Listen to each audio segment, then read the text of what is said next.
Elizabeth Callahan. Here. Board Member Nubia Duvall-Wilson. Here. Board Member Regina Eckert. Here. Board Member Bill Gifford. Here. Board Member Will Meyer. Here. Board Member Shayna Sackett-Gable. Here. Board President Kawi Telsford. Here. Board Member Arun Vadlamani. Here. Board Member Caitlin Whitletter. Here. And the student representatives. Okay.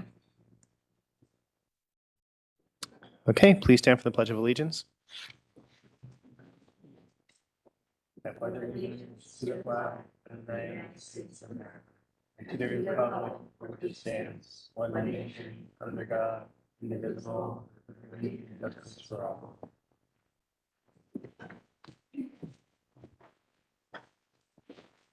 All right, to get started, we're going to have a performance by the Seth Boyden AIE Stepping Residency Program, and after that, we'll have a video from the Marshall Elementary Chorus. So I think we had a representative from Seth Boyden that could introduce the program, or are you just going to play the video? I'm not sure what we'll do first.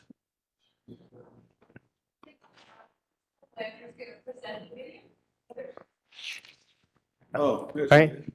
Hello. Hello, good evening.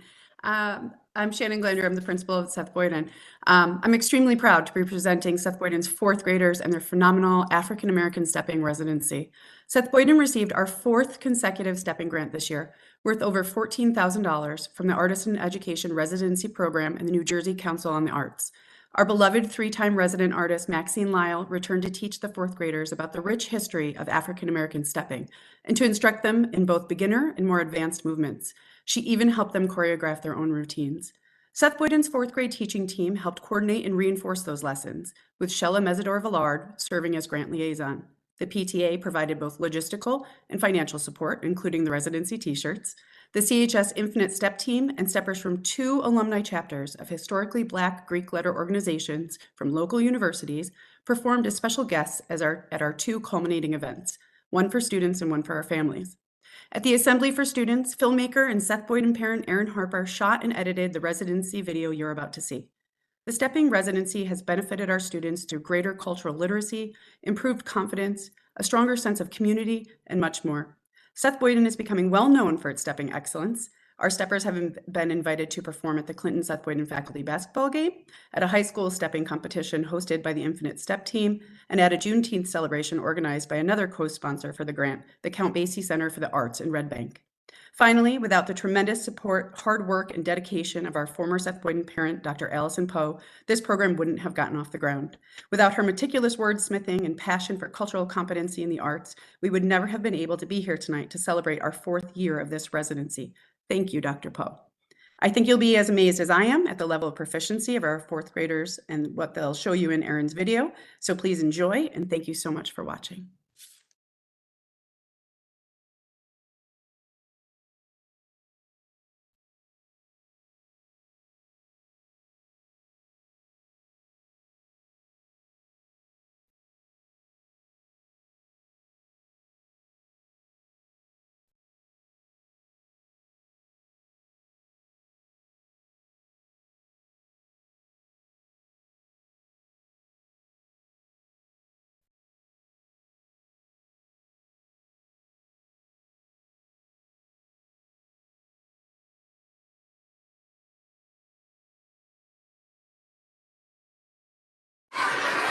Who's ready for a step show?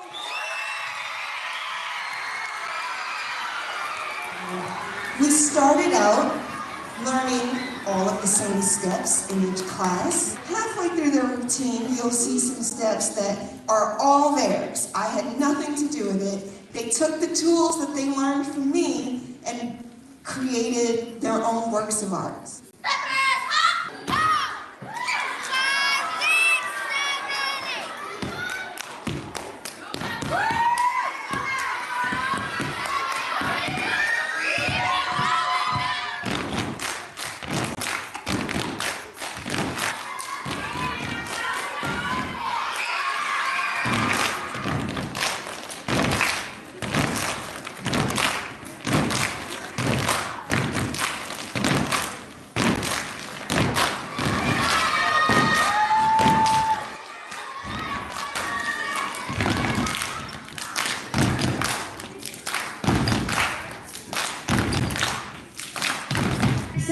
have a role has a reputation for leading positive change through sisterhood, leadership, and service. I hope you enjoy this show.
For African American women.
Delta Sigma Theta was founded January 13th, 1913. It was founded by 22 young, determined, and educated women on the campus of Howard University.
And next we have a performance by the Marshall Chorus.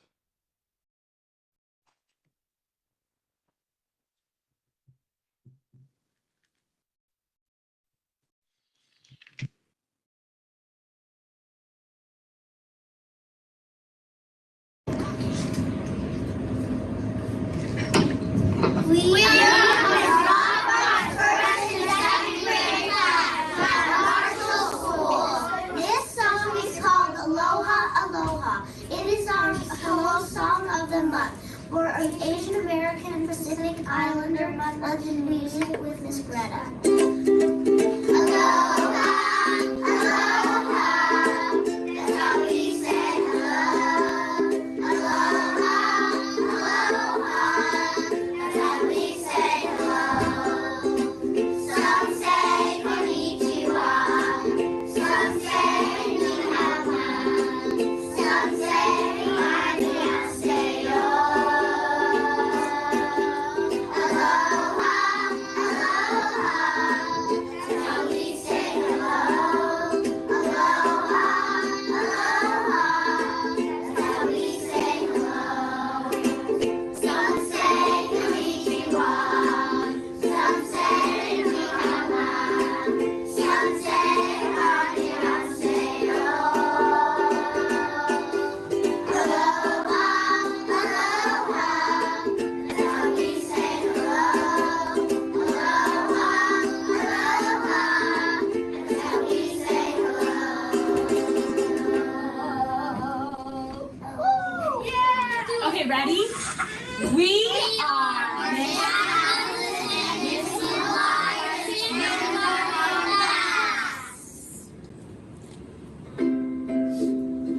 I'm growing up, way, way up. I'm growing up with hopes and dreams, making our way in the world. We're growing up, way, way up. We're growing up with hopes and dreams, making our way in the world. We're changing every day, making friends along the way. Living and loving and learning too, making our way in the world. I'm growing up, way, way up. I'm finding out what I can do to make a change in the world. We're growing up, way, way up. We're finding out what we can do to make a change in the world. We're changing every day, making friends along the way.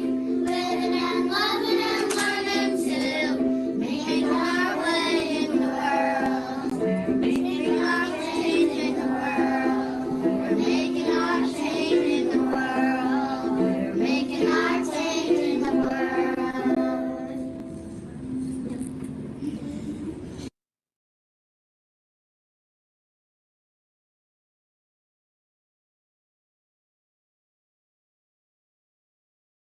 Right. Please take note that adequate notice of this meeting has been provided in the following manner. That written notice was sent from the Office of the Secretary of the Board at 2:30 on January 5th, 2024. That said notice was sent via email to Maplewood and South Orange Township clerks and the editors of the News Record, Star Ledger, Tappatasoma, and the Village Green. Whereas while the Senator Byron M. Bear Open Public Meetings Act, NJSA 10:4-6, requires all meetings of the South Orange Maplewood Board of Education to be held in public, NJSA 10:4-12 sets forth 9 types of matters that may lawfully be discussed in executive session without the public being permitted to attend. And whereas the board has determined that one issue is permitted by NJSA 10:4-12 to be discussed without the public in attendance and shall be discussed during an executive session to be held on Thursday, May 30th, 2024 at 6:30 p.m. And whereas the 9 exceptions to the Open Public Meetings Act set forth in NJSA 10:2-4 are listed below, and next to each exception is a box which will be marked when the issue to be privately discussed fall within that exception, and after each exception is a space where additional information that will disclose as much information about the discussion as possible without undermining the purpose of the exception shall be written. Any matters by which express provisions of federal law, state statute, or rule of court or law be rendered confidential or excluded from public session discussion. The nature of the matter described as specifically as possible without undermining the need for confidentiality is attorney-client privilege, HIP reporting, and litigation status report. Any matter involving the employment, appointment, termination of employment, terms of conditions of employment, evaluation of the performance, promotion, or disciplining of any specific prospective public officer or employee or current public officer or employee employed or appointed by the public body, unless all individual employees or appointees whose rights could be adversely affected request in writing that such matters be discussed at a public meeting, subject to the balancing of the public's interest and the employee's privacy rights under South Jersey Public Company versus New Jersey Expressway Authority, 124 NJ 478. The employees and nature of the discussion described as specifically as possible without undermining the needs for confidentiality. Or any deliberations of a public body. Sorry. Whereas the length of the executive session is estimated to be 60 minutes, after which the public meeting of the board shall reconvene and proceed with business where formal action will be taken. Now, therefore, be it resolved that the South Orange Maplewood Board of Education will go into executive session for the above stated reasons only. And be it further resolved that the board hereby declares that its discussion of the aforementioned subjects will be made public at a time when the public's interest in disclosure is greater than any privacy or governmental interest being protected from disclosure. With that, I'd like to make a motion to go into executive session. Second, thank you, Board Member Callahan. All in favor? Aye. Okay, we're going into executive session.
All right, we'll get started. I guess the first motion we'll make is make a motion to approve of board minutes in the executive session and special meeting minutes from April 3rd, 2024, the executive session and special meeting minutes from April 13th, 2024, executive session and special meeting minutes from April 20th, 2024, executive session and regular meeting minutes from April 25th, 2024, and the executive session and reorganizing meeting minutes from May 9th, 2024.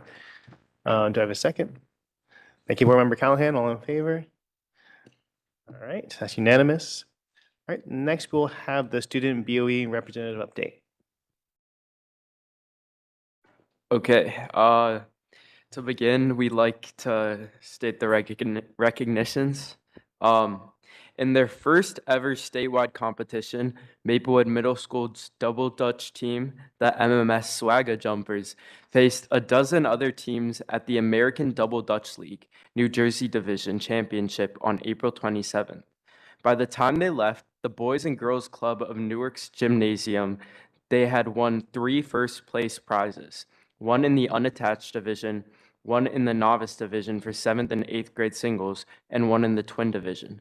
Congratulations to team members Sam Herbst, Jaden Sagaye, Jada Hatcher, and Sayla Byrne. Many thanks to their coach, Kaisha Max McCarthy, aka Coach K. Works of art created by 18 Columbia High School artists are currently on display at the South Orange Performing Arts Center at SOPEC's annual Inspired Minds Young Artists Exhibition, which opened on Thursday, May 16th. The student artists featured in the exhibition are Reggie Deeble Jackson, grade 12, Iceland Gonzalez, grade 11, Audrey Haber, grade 11, Corinne Jen Hendel, grade 12, Cam Jones, grade 11, Ezra Kaminsky, grade 11, Molly Keegan, grade 11, Jordan Kinley, grade 12, Susanna Knutson, grade 12, Neve Mahoney, grade 11, Anastasia Patti Aquino, grade 10, Sam Rosenthal, grade 11, Samuel Tabor Kewane, grade 12, Maya Weinstock, grade 11, and Reese Wolfinger, grade 11, and their teacher was Alexandra Capucci. Also, Abigail Ottinger, grade 10, whose teacher was Cindy Malhorta, Sam Rosenthal, grade 11, Sanvi Rohatgi, grade 10, Carlos Sanchez, grade 12, whose teacher was Rich Katruna. The Inspired Minds exhibition will run through August 18th. 2 Columbia High School scholar athletes were honored by the Essex County Athletic Directors Association with the Karen Fuccello Scholar Athlete Award. CHS football and boys lacrosse player Ethan Parlin was honored as the high school's top male scholar athlete. Parlin has committed to the University of Wisconsin-Madison, where he intends to major in finance. May Lee of the girls' CHS tennis team and fencing team was named the high school's top female scholar athlete. Lee has committed to the University of California, San Diego, where she intends to major in probability and statistics. Congratulations to the student filmmakers who created The Dreaming, a short horror movie that won a special jury prize in Montclair Film's Emerging Filmmaker Competition. The Dreaming was directed by Callum Mayberry with Reese Wolfinger as cinematographer and editor, and Chloe Carlson as production and editing assistant. Malachi Liberato, Dylan Little, and Ari Wasserman acted in the film. Special thanks to film teacher Paul Morigliano, who teaches these students in his Film 2 class. May Dowling, the Columbia High School runner who recently broke the school's record in the 1600 meter set by one of the district's principals, has been awarded the New Jersey State Interscholastic Athlete Association's Scholar Athlete of the Year Award. Dowling ran cross country all 4 years of high school. She was also on the swim and lacrosse teams in her freshman and sophomore years before deciding to run cross country and track all year. Dowling has committed to the George Washington University in Washington, D.C., where she plans to study human services and social justice. She is a member of the National Honor Society and the Chinese National Honor Society and has been consistently on honor roll throughout high school. Thank you. Hello, everyone. Here is the May student report. We first want to update everyone on AP testing. While there were initial difficulties in accommodating construction, AP testing ended up being held in the D wing of the school, largely sectioned off from the rest of standard academics. Overall, it seems this classroom environment for testing was pretty successful. Many students have told us that taking the test in a classroom made them more comfortable and calm because of the familiar and smaller environment. The smaller environment also enables proctors to have a better eye on test takers. This being said, we hope that next year a quieter wing can be designated for this test taking. In meeting with Mr. Pedro, he suggested that next year the higher levels of the D wing or another more secluded area be used to avoid passing period and lunchtime noise. There are also two more specific things that could be improved for students. One being the placement of tests that have audio or recording portions. These tests, such as foreign languages and music theory, require students to listen to loud recordings and to speak loudly. We have heard reports from test takers that were next door during other exams that these loud voices were very noticeable and distracting. On the topic of recording, we spoke with Mr. Pedro and Dr. Gilbert about purchasing or allocating more iPads to be used for AP test recording. Some exams, such as foreign language, which I actually experienced, required students to record themselves speaking. Unfortunately, for APs this year, a maximum of 7 iPads were used for classes of at least 25 students. This means exams meant to be 3 hours and 15 minutes turned into 6 hours and 15 minutes as students waited their turn to use an iPad. This is especially concerning for foreign language classes, whose exams are designed specifically so students do the speaking segment last after being immersed in the language for hours in the earlier multiple choice and writing portions of the exam. To have students waiting for hours is distracting them from this language immersion, which could be detrimental to their score, as speaking is worth 25% of your total exam score. We also spoke with Mr. Pedro about security and how the enforcement is going overall. In most cases, guards continue to require students to scan in when entering the building, but there are instances where this is simply not the case. Because this policy has been enforced for much longer than prior policies, we just want to be sure that administration is staying on top of this enforcement and does not let it begin to slip as the year closes. As the year is coming to an end, it is only right that students begin to celebrate another success. Unfortunately, however, prom's placement in the middle of finals week serves more as a punishment than a reward for everyone's hard work this year. We are not sure why prom was put on the Tuesday of finals, but we want to ensure this does not happen again. Although there is only a period 1 final on the following Wednesday, which most students do not have, finals are extremely important and require many days of studying and rest. Students, especially our seniors, deserve the ability to socialize and succeed academically. This is all for our May report. Thank you.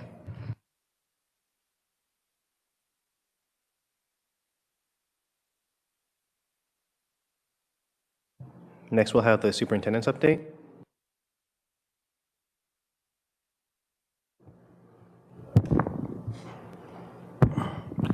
Good evening to Dr. Tullisford, to the rest of the members of the Board of Education, to those who are gathered here today and are listening at home. I'm Dr. Kevin Gilbert, and I will be presenting the superintendent's update. First, some acknowledgments. Alexandra Capucci, who is in her 3rd year at Columbia High School art teacher, has been named the New Jersey State Teen Arts Festival Art Educator of the Year. James Mano, that's good. James Mano, the District Fine Arts and Performance Arts Supervisor, described Ms. Capucci as the transformational educator who has doubled the number of students taking high-level studio art classes while producing groundbreaking student and exhibitions, including this year, AP Art Student Showcase at the South Orange Performing Arts Center. For having won the Art Educator of the Year Award, Ms. Capucci is scheduled to receive a special commendation from the Essex County Commissioner Patricia Sabold at the special ceremony in Newark in July. Columbia High School, Christina Luzzi held the high school's first ever tri-state high school psychology workshop at Seton Hall University on May 17th. The event attracted 50 high school psychology teachers and included presentations by 3 Seton Hall University professors, as well as a talk by representatives from College Board on the changes in the AP psychology curriculum. The South Orange and Maplewood School District Department of Special Services launched its 6-part caregiver workshop on May 6th. Each workshop delves into a different parenting topic. It is the first time the district has held a series of workshops in supporting of parents and guardians. All caregiver workshops are free and will be held at the Central Office Building, 525 Academy Street in Maplewood. Presenters are from Effective School Solutions, a firm that the district contracts to provide therapeutic support to students. There are 2 workshops remaining that will take place on June 3rd and June 17th. Please visit the district website for details. Maplewood Middle School's teacher, Celia Graham, was selected to receive the Ursel Watson Memorial Fund Award. This award is given to assist one educator who has significantly contributed to the profession through teaching or administration. Ms. Graham won for her outstanding work with her students and for mentoring future teachers. This prestigious award comes from her alma mater, Montclair State University. Staff members from 5 SOMSD schools will expand and enrich their knowledge and skills at the academic program this summer. Thanks to the generous help of the Achieve Foundation, the Achieve Foundation has awarded more than 14,000 Reiki teaching fellowships to the following recipients. Clinton Elementary School Special Education teacher Kate Facto, who will participate in the National Seed New Leaders Training in Eastern Massachusetts. Megan Heltaller, and Aaron Bolstad, reading specialist at Marshall Elementary School. Please don't charge me messing your names up, I apologize.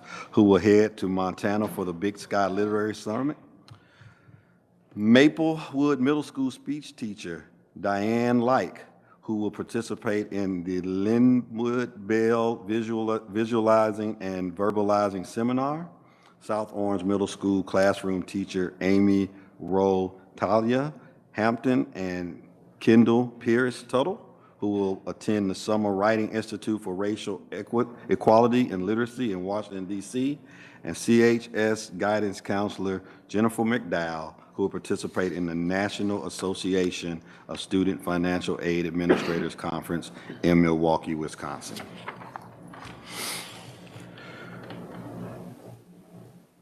I want to take this time to say that the struggle and the challenges that involved our budgetary process have put a stain and a harm to relationships that we have built and trust that we have had in this community. But I want you to understand that these decisions were not made in a vacuum. They were the result of lots of conversation, collaborative work with internal and external stakeholders. There were arguments, there were fights, there were broken relationships, but ultimately decisions had to be made to deal with the current deficit and the reduction in force. The unfortunate reality of this situation is that some very good, inspiring, outstanding educators have got caught in the crosshairs, and for that I'm truly sorry. However, it is an unfortunate consequence of the situation. I know we can't see it now. I know there's a lot of angst in the air. But please understand the decisions to make around terms of using the last in, first out principle and using other means like right sizing to figure out who had to be moved and where they needed to go were taken in concept and were taken to make sure we kept the most important thing in mind, and that is how do we continue to move our district in a manner that supports not only our educators, but also our students, and make sure that our students are successful. I know there are some who disagree, who are angered by some of those, and we will hear you. But please understand, although we cannot see, I do believe that we will overcome this storm and that we will make sure that the school district of South Orange and Maplewood will do right by the students and the families that we serve. A few weeks ago, I promised you that I will come before you and illustrate and talk to you about some of the concerns that were raised on several issues that were due to some of our funding. I'm going to take the time to kind of walk through some of those things with you to fulfill the promise that I made to you. Again, this is not me trying to convince you that what we were done is something for you to accept. It is for me to kind of let you know where we are going and what we're going to do, to know that we did have a plan in place to deal with some of the issues. First, the use of our remaining American Rescue Plan dollars to help support areas that were cut, particularly in areas like supplies and professional development. We have approximately $900,000 remaining in our ARP funds that have to be spent by September 30th. This has to be spent on items and activities that are to be concluded or completed by September 30th. We could not use any of these funds to cover any full year positions. The dollars will be spent in 4 buckets. Technology, where we want to work to provide whiteboards, document cameras, projectors to both our middle school and high school classrooms that need them. Professional development, several professional developments for our educators and our leaders to attend. It's the summer school payroll, where a significant portion of those dollars will be spent for our summer school staff, and classroom supplies that were cut. Money has been allocated to every single department, including social studies, ELA, STEM, world language, fine arts, and PE. Next, the unparent of Marshall and Delia Bolden schools. We have new 4th grade classes at Marshall and a new 1st grade class at Delia Bolden Elementary. There have been concerns raised by some about having brand new teachers who may have never taught a particular grade in full sections of these classrooms. This concern was raised not only to me by families, but also raised to me by concerned staff. Therefore, we had to move forward with a staffing plan for the 1st grade classes with at least 3 teachers who have taught 1st grade before. And then in our 4th grade, we were fortunate to be able to staff those classes with internal teachers, 2 of which of those teachers have taught in upper grade schools before, upper grade elementary students before. Additionally, we were told that there was not a lot of support for our 1st year K teachers or our 1st year 3rd grade teachers. This is unfortunate and we apologize, but in conversations with the Curriculum and Instruction Assistant Superintendent, we will make sure that we will not make that same mistake this time. We will be supporting these teachers with our instructional coaches. We will make opportunities for these teachers to learn from other colleagues, and we will find any available and necessary professional development for them. And we will also provide our building leaders with the supports that are necessary to support these teachers. Our STEM program in the middle school. Following our right-sizing activity that was necessary because of the reduction in force and the elimination of 28 positions, including some elementary positions, we were actually able to keep both STEM teachers in place at their respective schools. So the STEM programs will remain at MMS and SOMS. The orchestra program at SOMS, this program has not been eliminated. The posting has gone up for our orchestra position, and we have had great interest in the position thus far, and we look forward to hiring an exceptional candidate. ESS mental health at CHS. State law mandated that after 3 years with one vendor, we had to go out for bid. The request for proposals went out and it's due to be open tomorrow. So we will see where the award goes. ESS, mental health, has always been a bidder for these services in the past, and I expect that that has happened again. The iStep program at SOMS. The iStep program is not being eliminated at SOMS, and it is not being dismantled in any way. It will still have both aspects of the program, the clinical therapy work as well as the academic teacher. The only change is that the person doing the clinical work will not be a psychologist, but a social worker, who not only has their own private practice, but also has all the required clinical certifications that are necessary. In addition, the 2 intervention teachers will serve all the academic needs of those students. Students in the iStep program will have full access to the academic intervention teachers in a small room as they do now. The room will be used, the same room will be used, the same intake practices will occur, and the same services to families will be provided. The Italian position at Columbia High School. There's been concerns raised about the loss of the Italian position at the high school and what that means for our world languages. The reality is that we have seen a huge drop in student interest in Italian. The class sizes have fallen drastically. However, we are seeing a large increase in the interest of Mandarin including adding more Mandarin classes in our middle school. Because of this decline in interest, the decision was made to cut this position, and we will be monitoring the trend, and we may be looking at adding another world language like Mandarin classes in the future to replace the diminishing Italian interest. Counseling at Columbia High School, and the middle school for that matter. There have been many concerns raised about the elimination of the 2 counselor positions and the director of counseling, and what that will mean for the support of our students, not just at the high school, but also at the middle schools, as the position's job description also called for that person to supervise our middle school counselors and social workers as well. According to the American Counseling Association, it states the best practice student to counselor ratio is 1 to 250 students. Our students will still be well within that ratio with our counselors in the current configuration. I met with all the remaining counselors at the high school and the middle school who will be returning next year to talk to them about the plan. First, we will be creating up to 4 lead counselor positions, 2 at the high school level and at least 1 at the middle school and possibly 2. I am in conversations with some male leadership, and we will have to negotiate the stipend for those positions. Secondly, the evaluation of counselors will go to the school administration as well as the mastering schedule responsibilities. We are fortunate to have Mr. Pedro with us, who not only has done master scheduling on the high school level, but has trained other administrators in other districts on how to do this. He will be training our current administrators on what this looks like while developing the master schedule for next year, and we will be providing schedule support from central office as needed. Administrators currently administrators are doing master scheduling at our middle schools.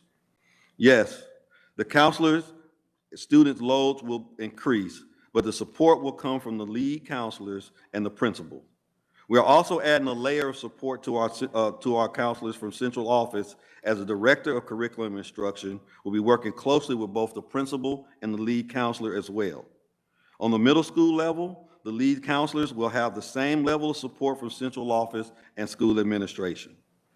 At the high school level, we will lean on our mental health supports from our social work interns as we have in the past. We'll be looking at our social work program throughout the district to see how we can best leverage this support even into our middle schools.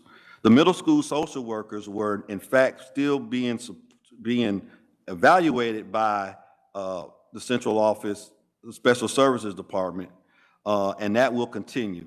And now the high school social workers will get that support and evaluations for special services as well. In terms of programs for our young people, our SAC counselors remain, and some of our counseling annex program offered at the high school will move to individual counselors with the support of the leads. However, this will be discussed once we have our leads and we will begin to organize for next year. The principals of each school will be assigned the task of managing and supervising our counselors. The other remaining duties of the Director of Guidance and Social Work will be disseminated between the principal, the AP, the lead counselors, and some counselors. Our supports for our students will continue to be provided by our counselors, our SAC counselors, and our social workers. That concludes my report.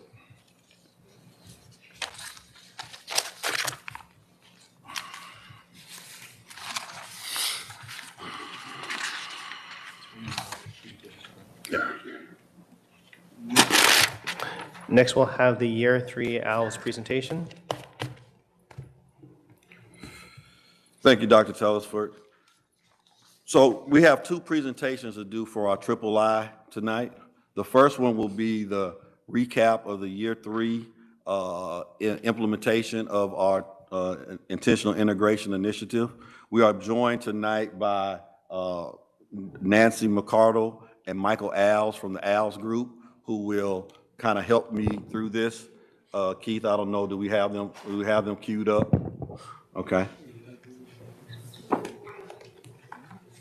Hello, Nancy and Michael. How are you doing this evening? Doing well. Very good.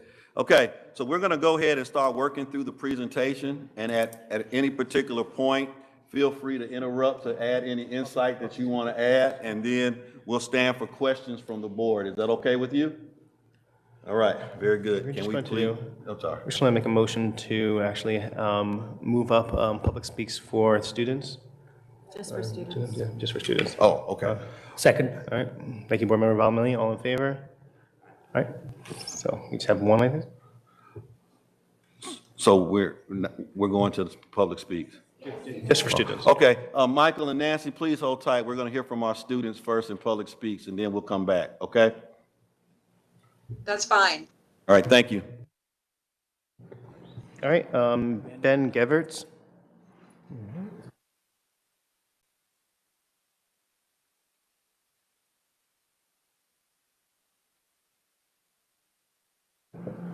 Okay. Sorry. Hi, I'm Ben Geverts. I'm just salutatorian, and I'm reading a letter prepared, signed by 72 other students. To the members of the Board of Education and Central Office, we, the undersigned, would like to forgive you for all of the problems you have brought upon the school. We would like to forgive you for choosing to invest in new construction rather than repairing existing problems. Which do you think is worse, ignorance of or refusing to deal with the various leaks, broken ceilings, burst pipes, broken faucets, missing soap and menstrual products, and other issues students and faculty experience daily? What have you done with the noise complaints that teachers lodged about the construction, especially during testing? We also would like to forgive you for making the library impossible to access. You may not realize that books in schools for studying are still necessary.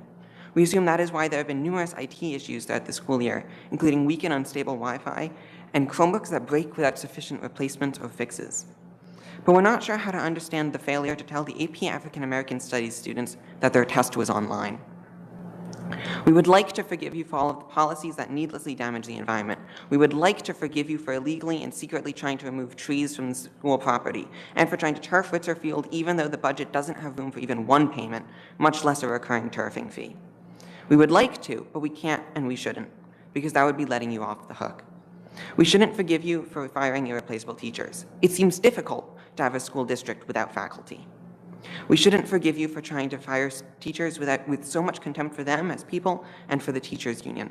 We can't forgive you for letting a budget deficit fester while giving administrators raises. The hundreds of students in the many organizations and groups that use the stage certainly don't forgive you for letting it remain broken. The music groups don't appreciate the budget cuts. The musical didn't want to go on tour. The Shakespeare Festival didn't enjoy the inability to get a straight answer about the stage extension. No one respects the absurd opacity of the administration's dealings. We all resent the sexism that students and teachers experience from the administration, such as not believing them when they describe problems or by staring at their chests rather than their faces. Institutional racism continues to be a problem, even as the district says it is being worked on. We understand that some of these items are not specifically your fault, but we ask you to recognize that they stem from problems you have created or refused to fix. The lack of soap and menstrual products comes from the budget issues, for example. Teachers' inability to get a straight answer comes from your lack of transparency. I personally have seen teachers spend weeks trying to get answers on major issues like testing and the stage, only to be dismissed in an instant by the administration. We appreciate those of you who have done your jobs. Most of you have not, and you hire the inept administrators who failed to do theirs. Bear in mind that these are just the grievances that we, the undersigned, could agree on. There are many, many more. You must do better. Take accountability and then improve. You show a callous disrespect of and disregard for everyone else here if you don't. The students deserve better, the teachers deserve better, the community deserves better. Sincerely, myself and 72 other students.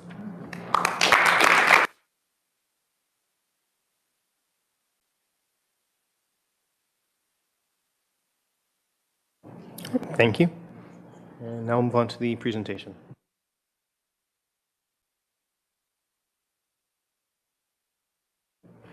You want me to go after that? All right, very good. Okay, can we get the presentation up, please?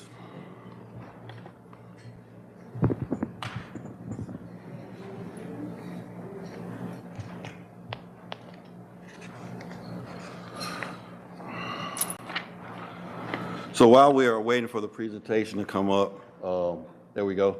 You can go to the next slide. So tonight we're going to quickly go through the slides presentation. It will be uploaded for the public to be able to view.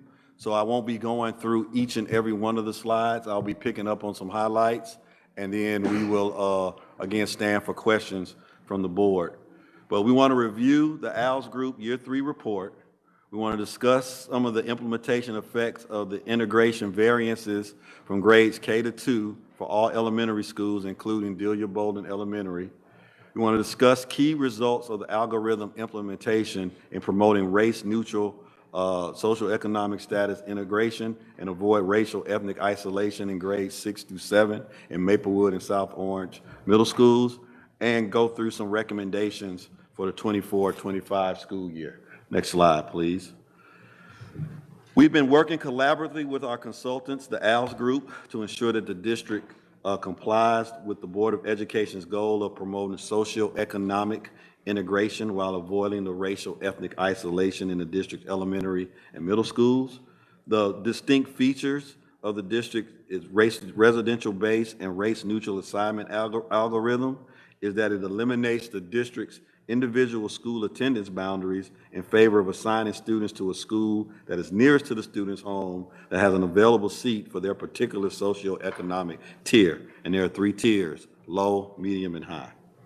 The goal is to keep each school SES composition with a plus or minus 5% variance of the SES composition for the specific grade that is part of the initiative in the district as a whole. It is important to note that since the implementation of this within the South Orange and Maplewood School District, the intentional integration initiative has resulted in substantial increases in socioeconomic status integration and decreases in racial isolation within our community.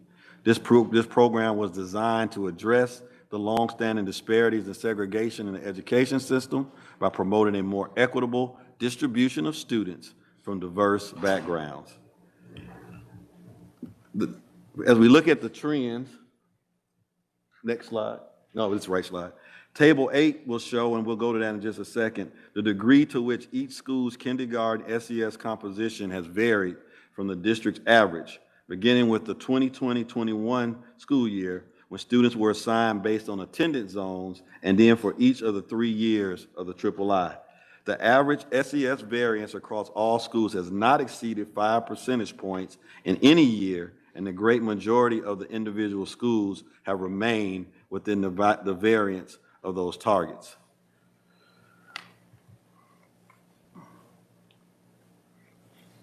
These are some of the trends.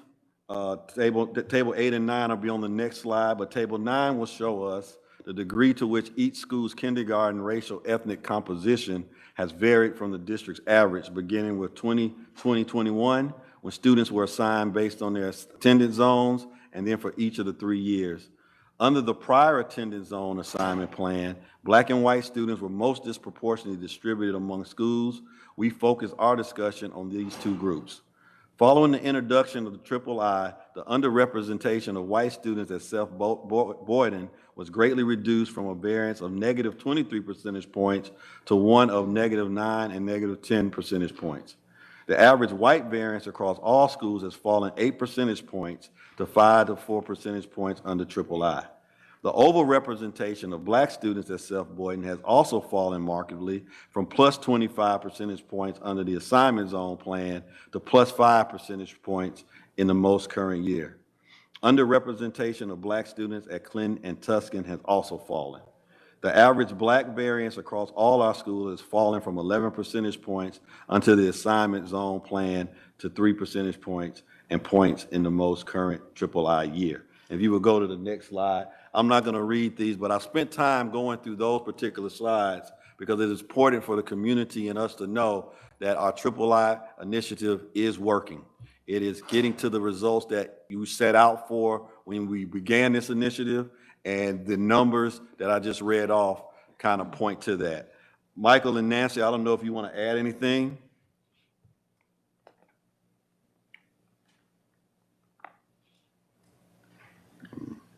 All right. It's not. Michael, you need to unmute yourself. Oh, there we go. Thank you, Nancy. I can't see you. Yeah, go ahead. Hear me now? We can hear you now. Yes, sir. All right, real quickly, that what these results certainly demonstrate is this certainly validates the commitment of the community to having an integrated school district. The approach that you're taking is really innovative and unique, and certainly is working here in your school district. And I commend all the work we've all been doing together collaboratively. And also, I think this is certainly something for the rest of the state to certainly consider. But my main point is that these results are truly excellent in terms of demonstrating the commitment to an integrated school district, and I want to commend the community. Thank you. So the next set of slides deal with kindergarten. And if you would go to the third, I'll tell you what, just flip through.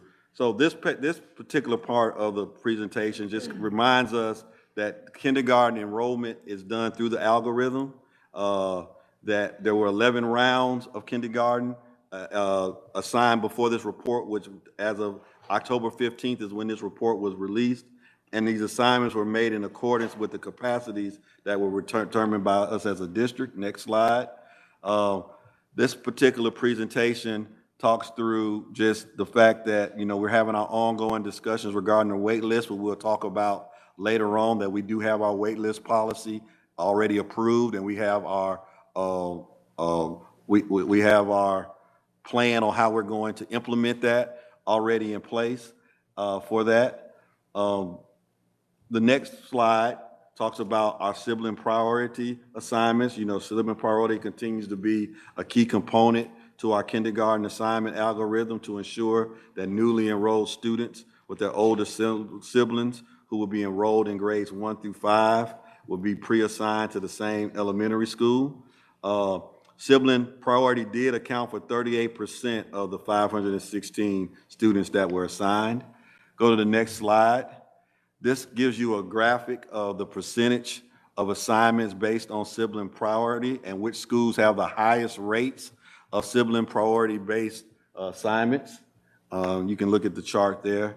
It was noted that a large number of income and Tuscan students with a sibling priority more than filled all available Tuscan SES Tier 2 seats within the first round of assignments. So those are the numbers that show how the impact of sibling preference.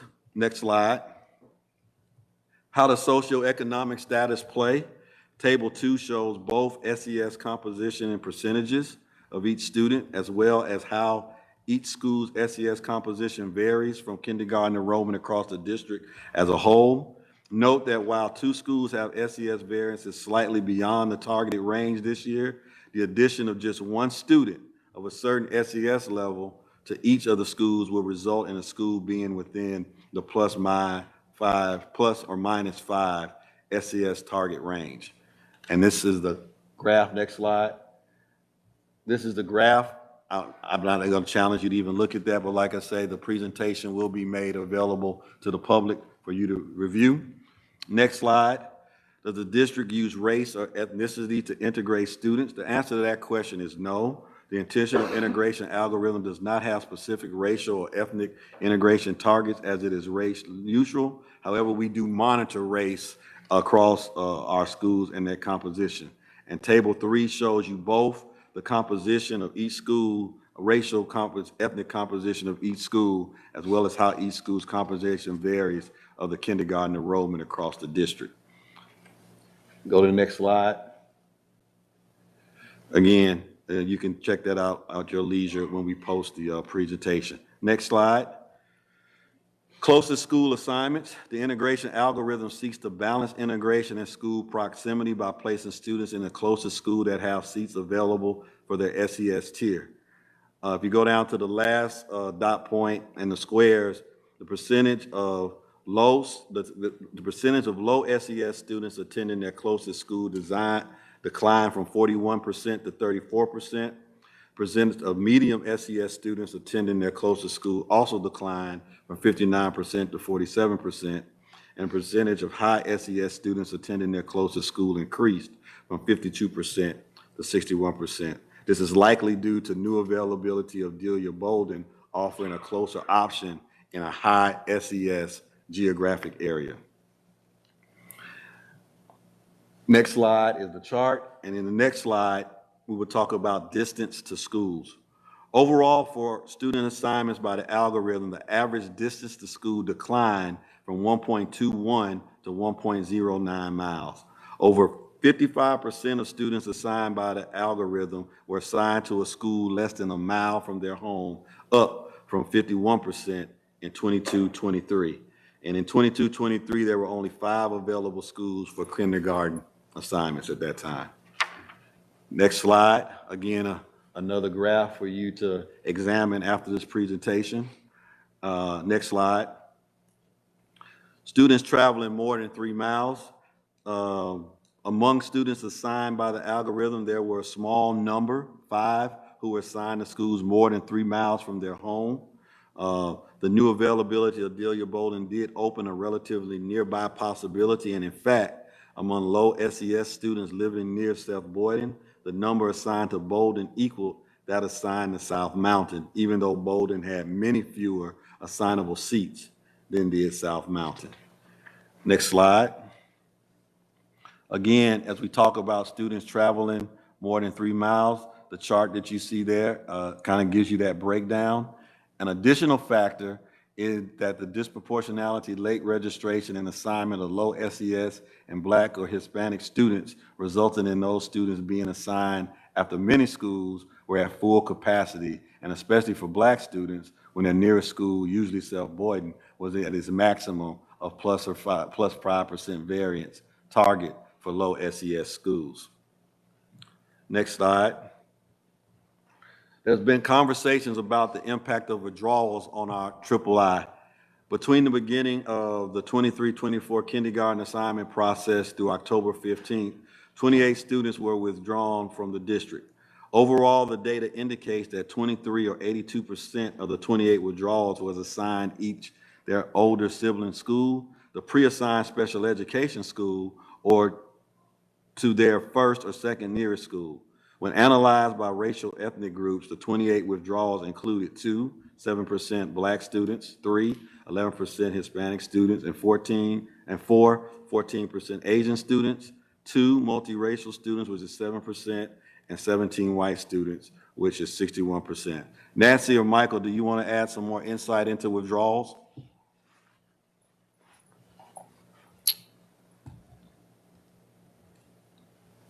Nancy? I don't think we have anything else to add to that, except that there's nothing about this pattern of withdrawals that suggests to us that the integration plan itself is driving people away, either in terms of the way that they're accepted into schools through their pre-assignment or their closest school, or in terms of the racial ethnic distribution. So there's nothing here that's really causes a lot of red flags in terms of people withdrawing because of their assignments. Thank you. Next slide will deal with the intentional integration initiative for first grade. So just a little background. This slide deals with background. I just want to call your attention that the algorithm was used this year to place new students entering the district in first grade in an integrated way, taking into account withdrawals of prior students. The process was challenging given reductions in the number of seats at Tuscan between last year's kindergarten class and this year's grade 1. The next slide are some tables for you to review. And then the next slide just kind of gives you some breakdown. We saw the largest increase in variance over 2 years is for white students at Tuscan, driven primarily by the overrepresentation of white students at Tuscan, due to the additional assignments of these students to Tuscan due to the sibling priority.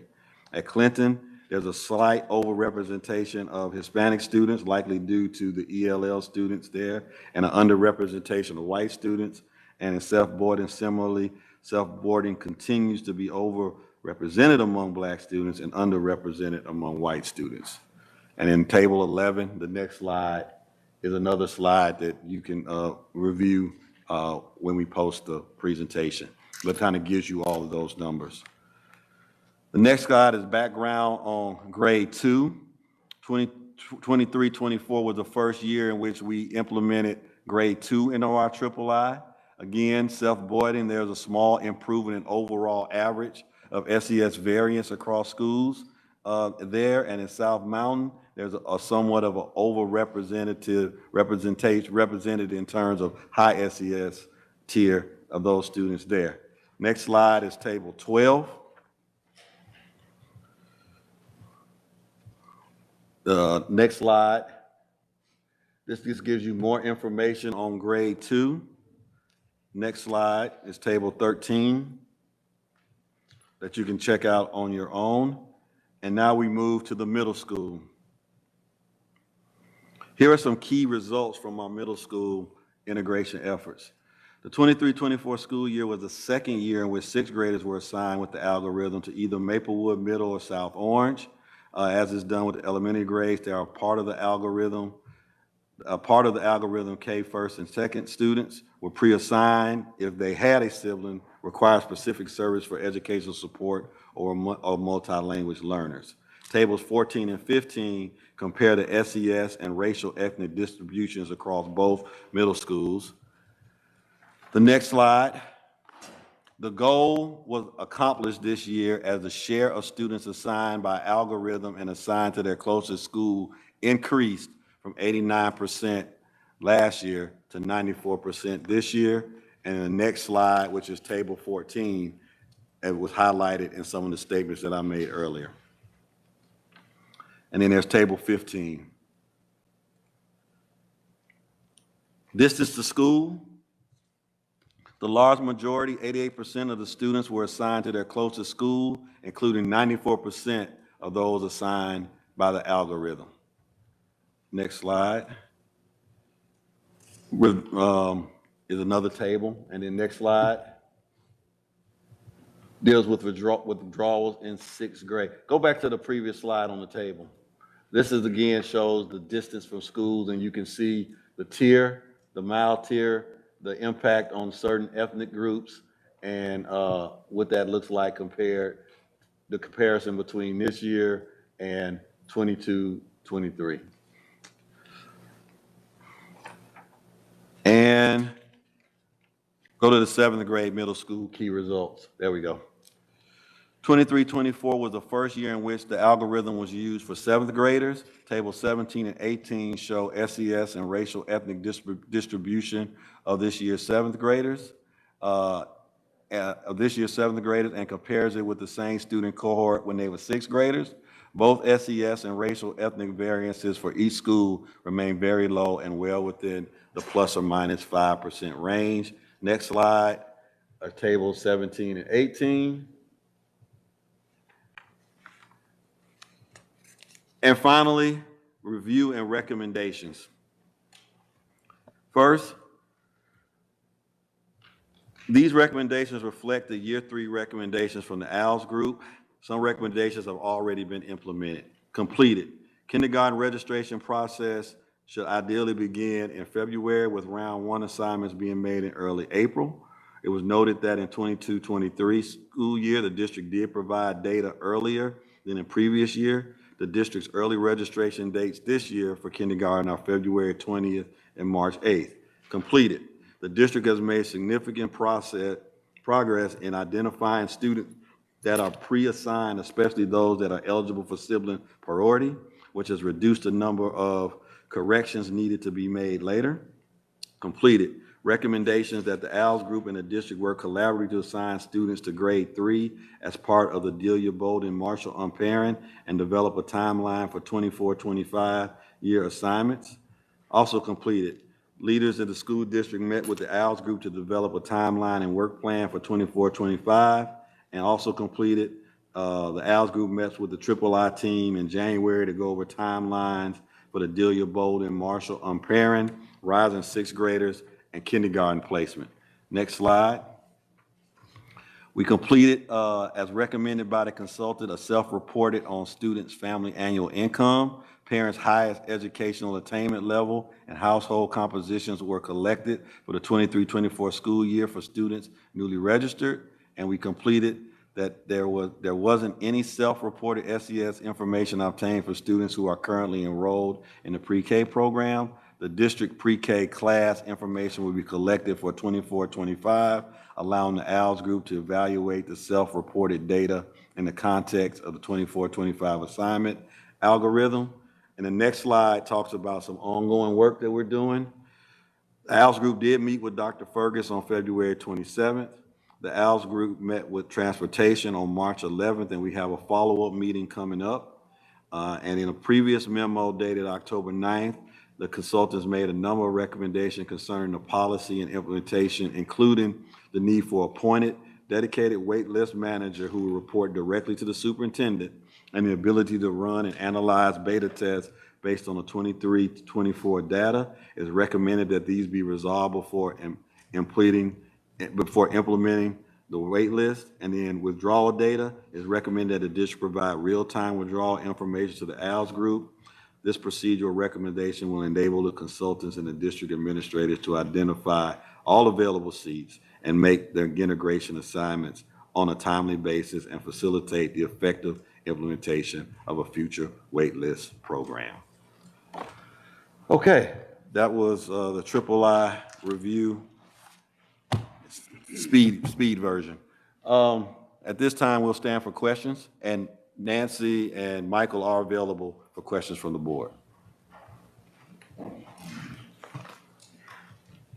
Board Member Vadlamani.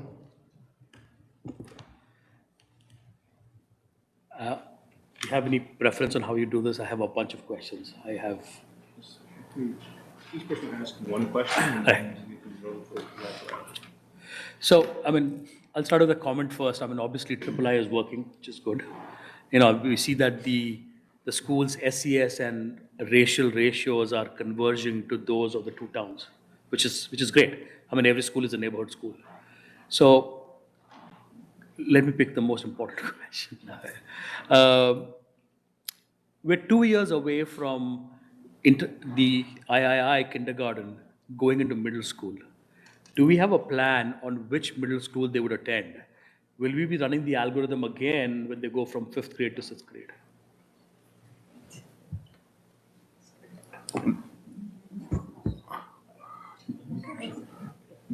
Are you asking if the current, yeah. So currently what we do is we run the III algorithm for kindergartners. Right. And we also do it for 5th to 6th graders. Right. Now, in 2 years, the kindergartners who started there will naturally graduate from 5th grade to 6th grade. Right. At that point, how will the middle school be allocated? Will you run the algorithm again? Will there be a natural grouping saying Clinton, Tuscan, and Seth Boyden go to MMS and whatever you go here? Because they're all integrated. So now it doesn't matter which school they go to. Absolutely. So we have not had the conversations in terms of what that plan is going to look like, but Nancy and Michael, you heard what the question is. What are your thoughts around what that process and that planning would look like as we prepare for those kindergarten kids, those students to be, will they be placed back in the algorithm as they move from 5th to 6th grade? Well, again, I've been doing this for many, many years. And typically, as you transition up from elementary, if you have middle schools, that obviously the first option, you want to maintain your socioeconomic integration, which clearly is having a positive racial impact. And so what we probably end up recommending, again, is how we approach things. We're looking at one option, which would be adjusting the algorithm so that you get assigned perhaps to the middle school nearest your home for your SES tier, and maybe entertain any other options that the district and the board would like to explore. But again, the way that we proceed with our planning, we certainly would beta test any option. But right now, it seemed to me the strong option would be just to continue along with the algorithm, because you have two middle schools and you're going to live closest to either one or the other. But again, there could be other ways to do this. But again, we're 2 years away, and so obviously it would be prudent to begin thinking about that and maybe put together some options that could be tested. Thank you. So I did write down here that I think the recommendation is that we start thinking about the 2-year process on what that looks like going forward. And if I heard Mr. Alves correctly, he suggests that we do that now. Okay. Board Member Eckert? I just want to add to that because it seems like, at least on this side of the horseshoe, Arun picked the most popular question.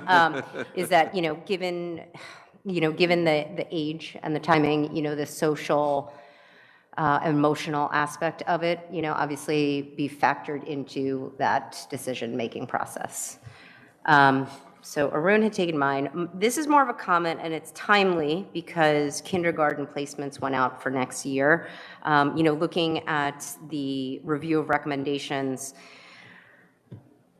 that the round 1 assignments be made in early April. We are now at late May. I understand that there has been coordination with PTAs and HSAs on orientations, and I wonder if things could be tightened up a little bit. I have to admit, for myself as an individual, it was easy for me because I already have a child at a school. So I knew to a certain degree that my son was going to go there, and I'm able to arrange my schedule to attend the virtual orientation. However, I believe there may be 1 or 2 next week that may be challenging for parents. So just as we look into next year and the timing of placements, hopefully we can get them out a little bit more in that early or late April timeline. Thank you.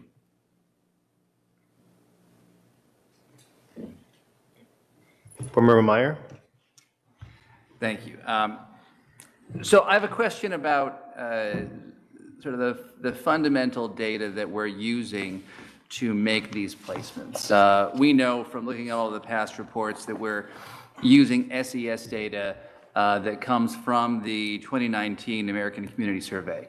And obviously, we keep advancing from that date. We've seen all the housing trends mid and post-COVID, and we know that that data is probably older and older.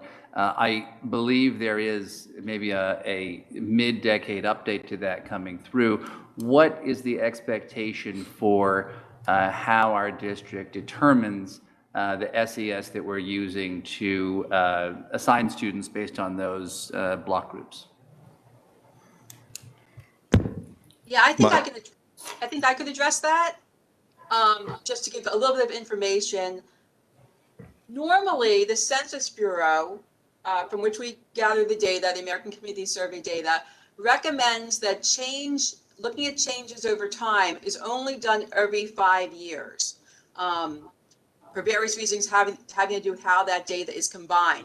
The American Community Survey is actually collected every year, but for data that is down to the census tract or the census block group level, which is what we use, that data is aggregated over 5-year time periods. So in order to get a large enough sample size to give you valid data. So they recommend that you don't use overlapping 5-year periods, which means normally we would not probably be updating our census SES data for another year or so. However, if there is a strong belief that there is changing demographics in the community, we certainly could do it this upcoming year. That's something that is very, very doable. So that's one part of the answer. The other part of the answer is, as was mentioned, this is the first year that we are getting a substantial amount of data that's self-reported from parents, actual family data. We've only received that data for the first time for a substantial number of the families about 3 weeks ago. We have it for about, I think, 87% of the kindergarten families that we just received. That was really not enough time for us to think about modifying our entire process for this current assignment round, but that is something we're definitely going to be doing over the next couple months to look how we might integrate self-reported family data into the algorithm. So two different things. One is updating the block group census data, which we certainly could do in the next year. And the other is how to integrate the self-reported SES data, which we'll be evaluating and beta testing over the next couple months. Board Member Deval Wilson. Thanks for that question, Board Member Meyer. I had a similar question, and now I have a follow-up, which is, for the self-reported data, would that be validated? So, and like validated by looking at the census? Sorry, I should be talking in the mic, not looking at you. But yeah, would that be validated by looking at the census data as well to verify that parents are self-reporting correctly? Thank you. Let me speak first.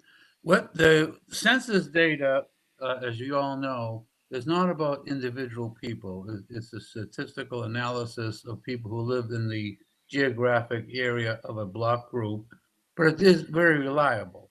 The difference is, and I began self-reporting data back in Champaign, Illinois, about 2007.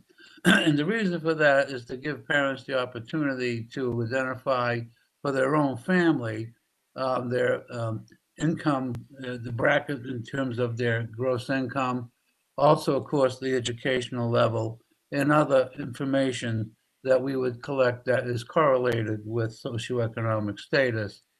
And so really they're two different sets of data, but there are ways that we've been, of course, correlating this. What I find probably the most important self-reported data is really the highest education level of the parents or whoever is raising the children. That today in particular is information that is certainly highly correlated with at least the perception of socioeconomic status that that teachers would have of children. I think, and of course the income data.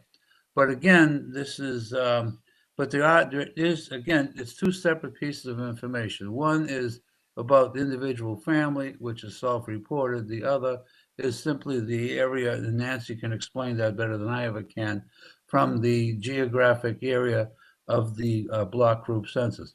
However, both are valid, I think, for purposes of at least being able to identify the potential SES tier.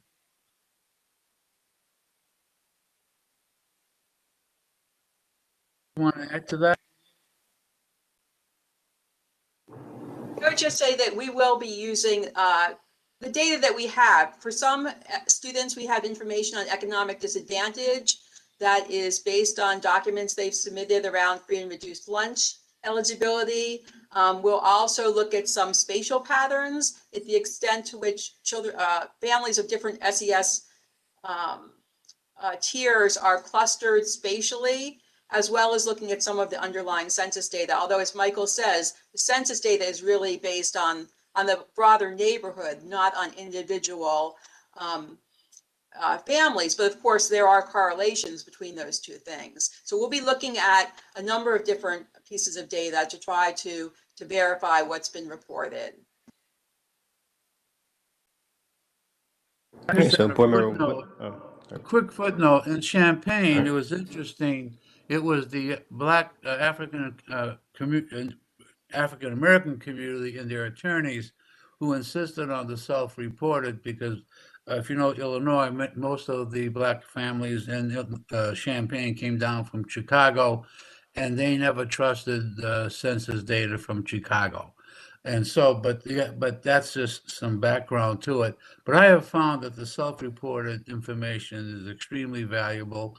And the way that we collect it, it's not intruding in the, into people's lives. And but again, especially, it gives you, I think, a better sense in terms of especially the highest level of education from the parents or the guardians. And again, but we need now to be able to analyze the information we got this year as we begin to incorporate it into next year. Thank you. So Board Member Whitletter, Board Member Sackett Gable, and then Board Member Callahan. Can you walk us through the work that you've done with our transportation department to increase route efficiencies for next year? So That is that's excellent question. And again, as Superintendent mentioned earlier, this is simply a work in progress. We had a very good meeting with transportation, especially encouraged by their new routing software. And that is, we're going to be having follow-up meetings with them and discussions in terms of how we can better interface with transportation and also the new system that you have. But right now, there's nothing definitive that we have that we have worked on or finalized yet. Nancy, I think that's pretty accurate. And just to add to that, so the next meeting that we have with the ALS Group in Transportation is to clearly identify the timeline when we're moving to a new software for routing, Versatran, and we have already committed to allowing the ALS Group to have access to that Versatran routing system so they can start beta testing of the routing system with the work that they do for implementation and usage for not with this group, but next year's kindergarten placement. So our plan is to get them that software sometime over this summer so they can begin interfacing it, so they can begin beta testing what that would look like for implementation for next year's kindergarten rollout of using the Versatran software. So, yes, this is more of a district question, Dr. Gilbert, but the report noted that many of the late kindergarten registrants, primarily Black students and students of low SES, were assigned particularly far from their homes, and there could be many reasons for late registrations. And I just wanted to add that I know years ago there was a push to get families, especially not at the district preschools, but the preschools or daycares that are still within our area to get the families to register earlier for kindergarten. I'm wondering if that sort of outreach might be useful again or possible, or if it's already happening. Yeah, definitely. We try to increase our outreach in terms of family registrations each year. Those numbers definitely tend to suggest that we should probably do a little bit more in making sure that we get to those families and so we can get them registered as quickly as possible. One thing I will say that's probably going to help us a little bit in cutting down some of that travel time is that I talked a little bit about like the right sizing we had to do across the district and would also entail moving sections. And so we are going to probably have a couple of more kindergarten sections in South Boyden, which now will open that up to kind of help alleviate some of those distance travel times as well too. And so it is a work in progress and something that we're going to continue to work towards. We're all on the same wavelength because that was very much my question. But I guess the follow-up I would add to that would be with that disproportionality in late registration, do we have a sense of what those factors are? Is it that there is an outreach issue? Is this due to moving? And I guess in terms of the communication issue, is this something we can also work, I guess, with our preschool programs to help address and use that and leverage the places where we know some kids might already be assigned to improve our outreach to those families? I'll commit to working with Ms. Wabel, who's over our registration department, as well as they've been working collaboratively with Mr. Johnson, who's over our pre-K program this year exclusively in terms of making sure we were on the same pages in terms of the kindergarten placements. And so, yes, so part of that work will continue for us to kind of dig into the data and see what's happening there and see what are ways we can help mitigate that. So I have a question about, I guess, sibling priority. I guess we noted that there are significant numbers for students that are placed due to sibling priority. And I was interested in knowing, do we differentiate between students that are based on having an older sibling that has not been placed by the III, or are they just a younger sibling that their older sibling has been placed by III, because I would consider those to be two different sets of students.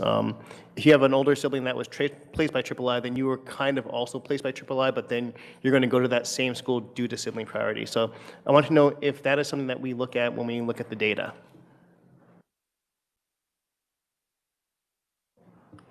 Michael and Nancy, you want to take that?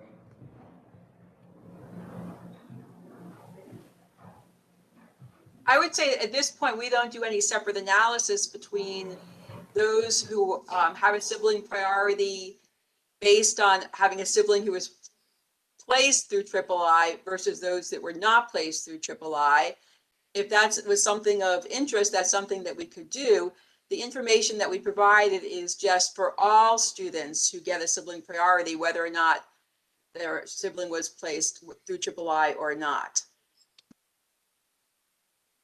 Some background, began in Cambridge in 1981 when we put together the controlled choice plan there. And right away, sibling priority was a major issue in the community. And of course, it's an important what we do. But as Nancy says, we don't make a distinction. All it is the verified fact that they did have an older child in the school, and they will be attending the school, the rising kindergarten child, at the same time. But again, as Nancy says, if this is a concern, it's something to explore. Right now, we don't make a distinction as long as the district can validate that the older sibling is attending the school and will be there when the younger child from kindergarten enters. Yeah, I guess I was just asking more in the sense that it helps contextualize the III and show how there are shifts. So when we first started, we knew that there were lots of students that were placed through sibling priority just because their older sibling was already there. So they were not a student that you could say was placed, and then we can see, I guess, the increase in the number of students that are placed through III. All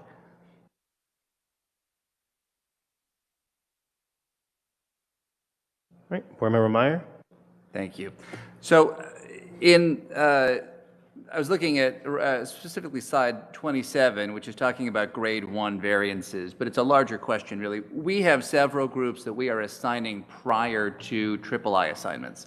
We mentioned here, of course, we have sibling priority. We mentioned that at Clinton School, there's ELL students there.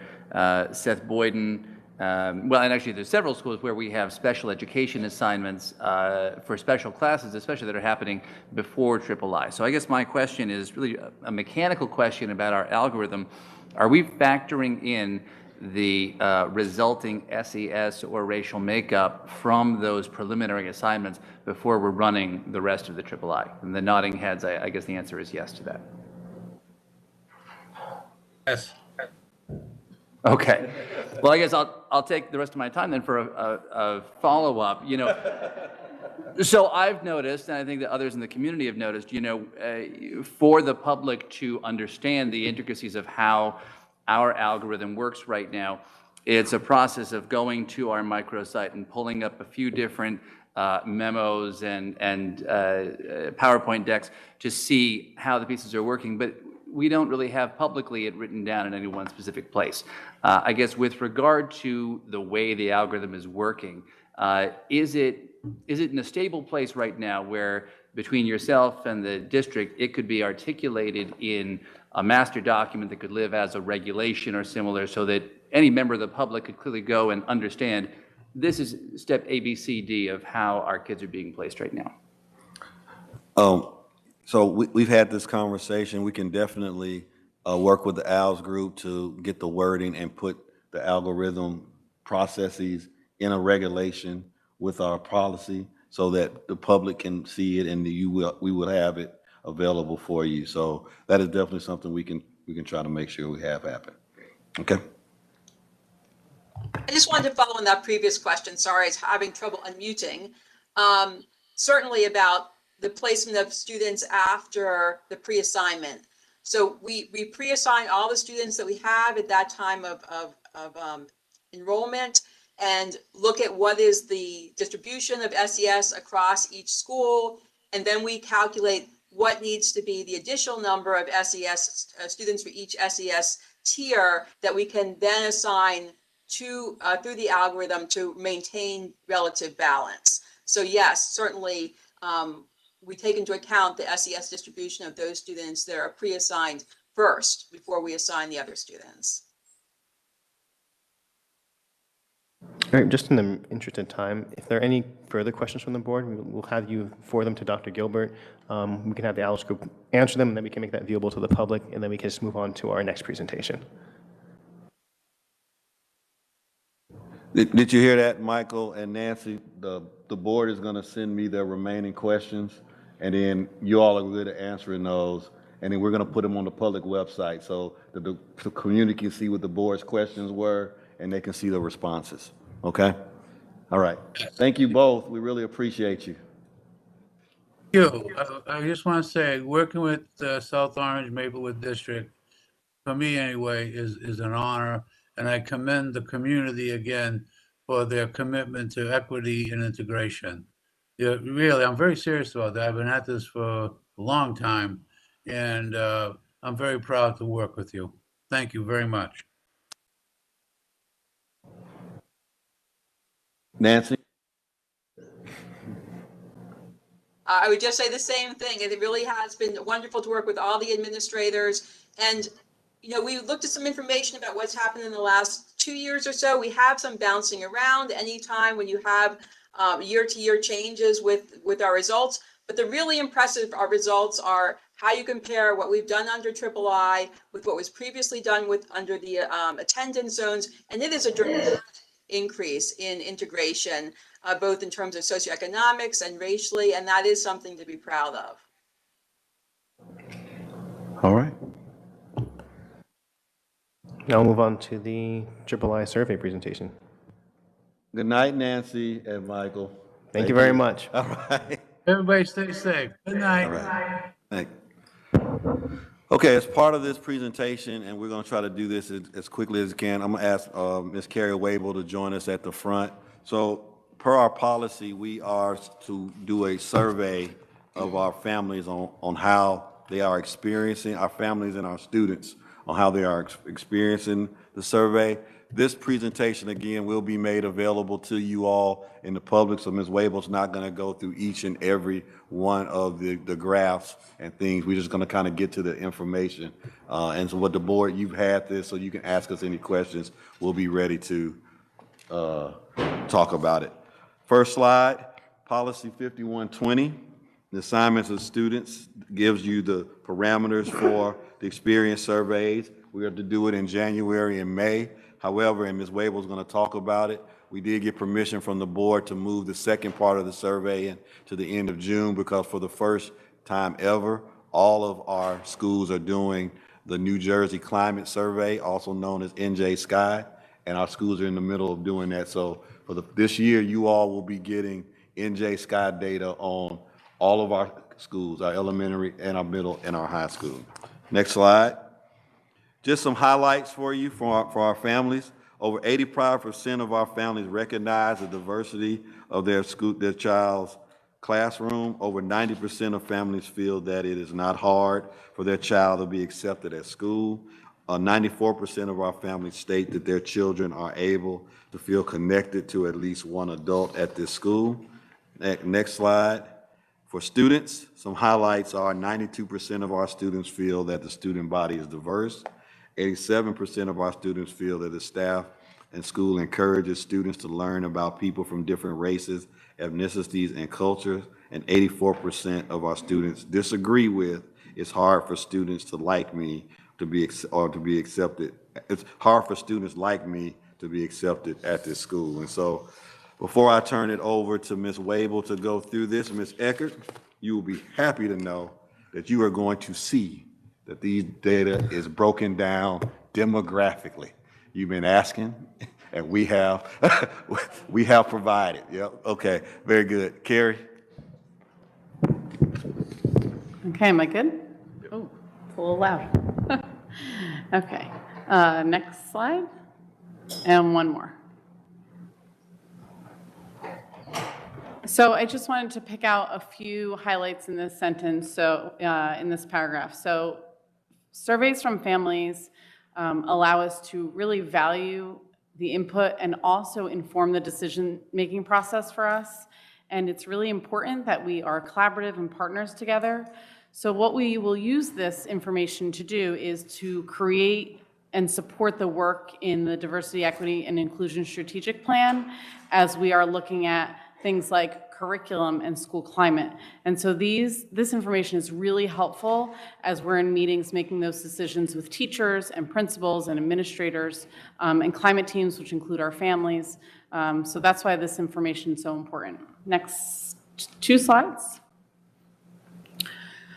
So our family survey was taken by 219 families in grades K, 1, 2, 6, and 7. Of course, our kindergarten students, all of our families got the survey, and new families in 1, 2, 6, and 7. And this is the demographic breakdown of the children of the parents who took the survey.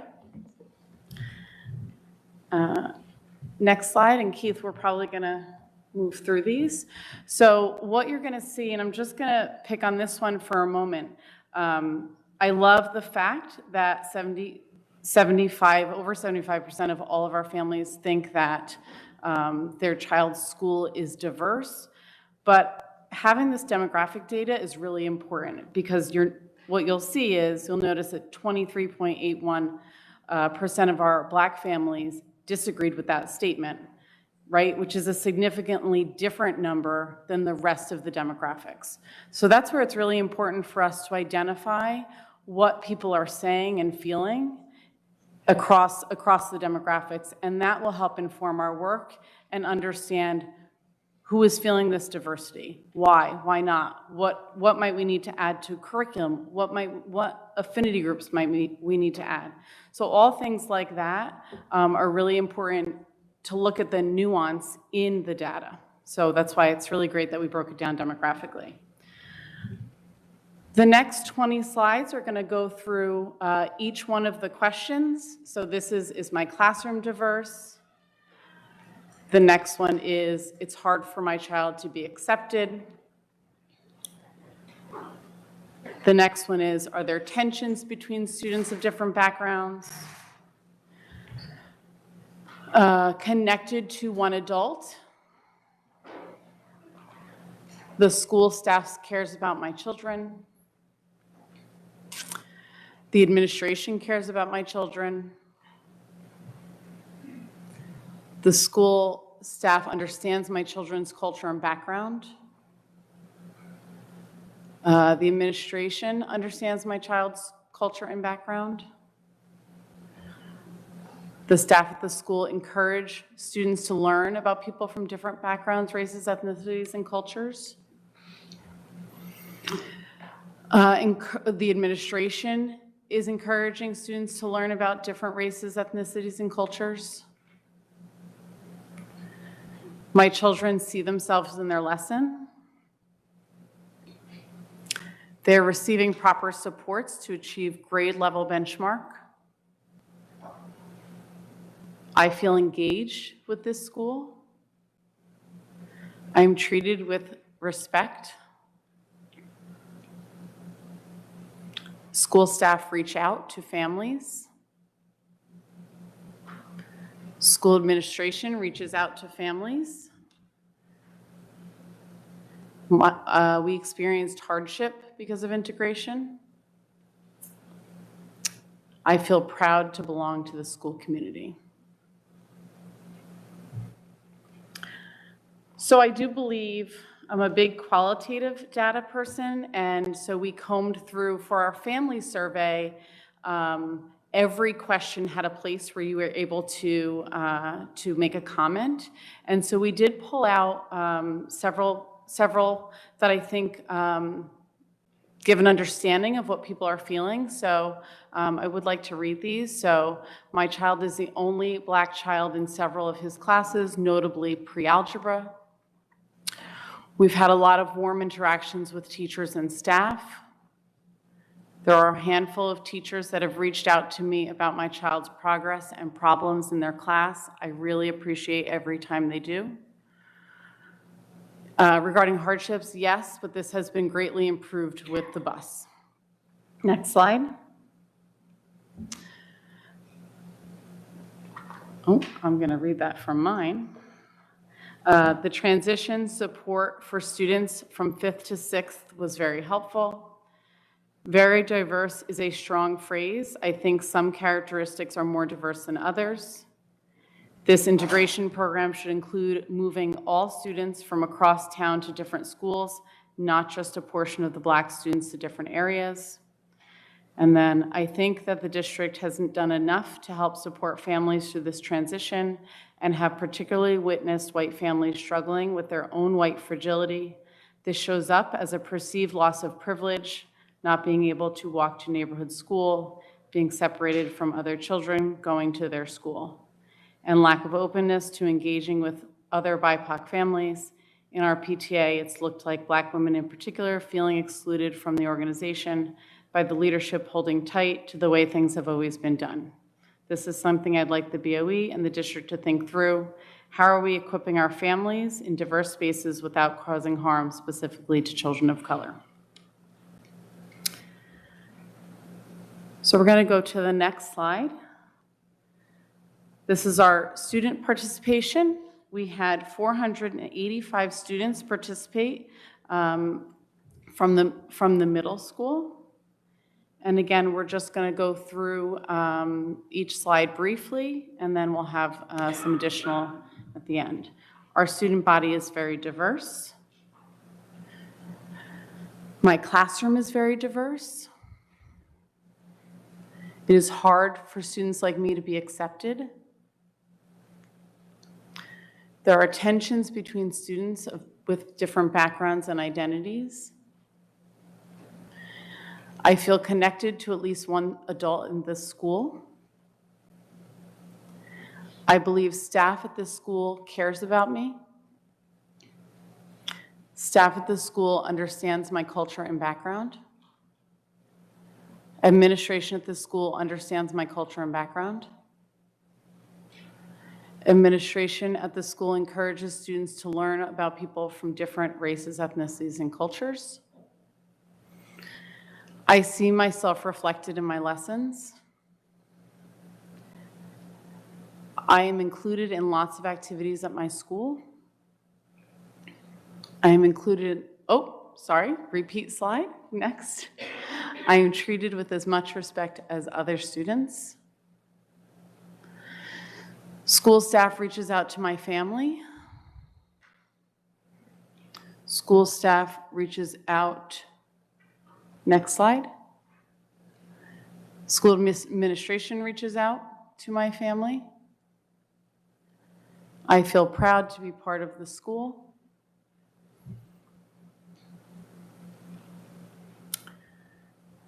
Okay. So approximately 130 students made comments on the survey, about 1/4 of the student participants. Students expressed their accolades about the school, positive school experiences with teachers, and statements such as fun, cool, and making new besties. That was my favorite.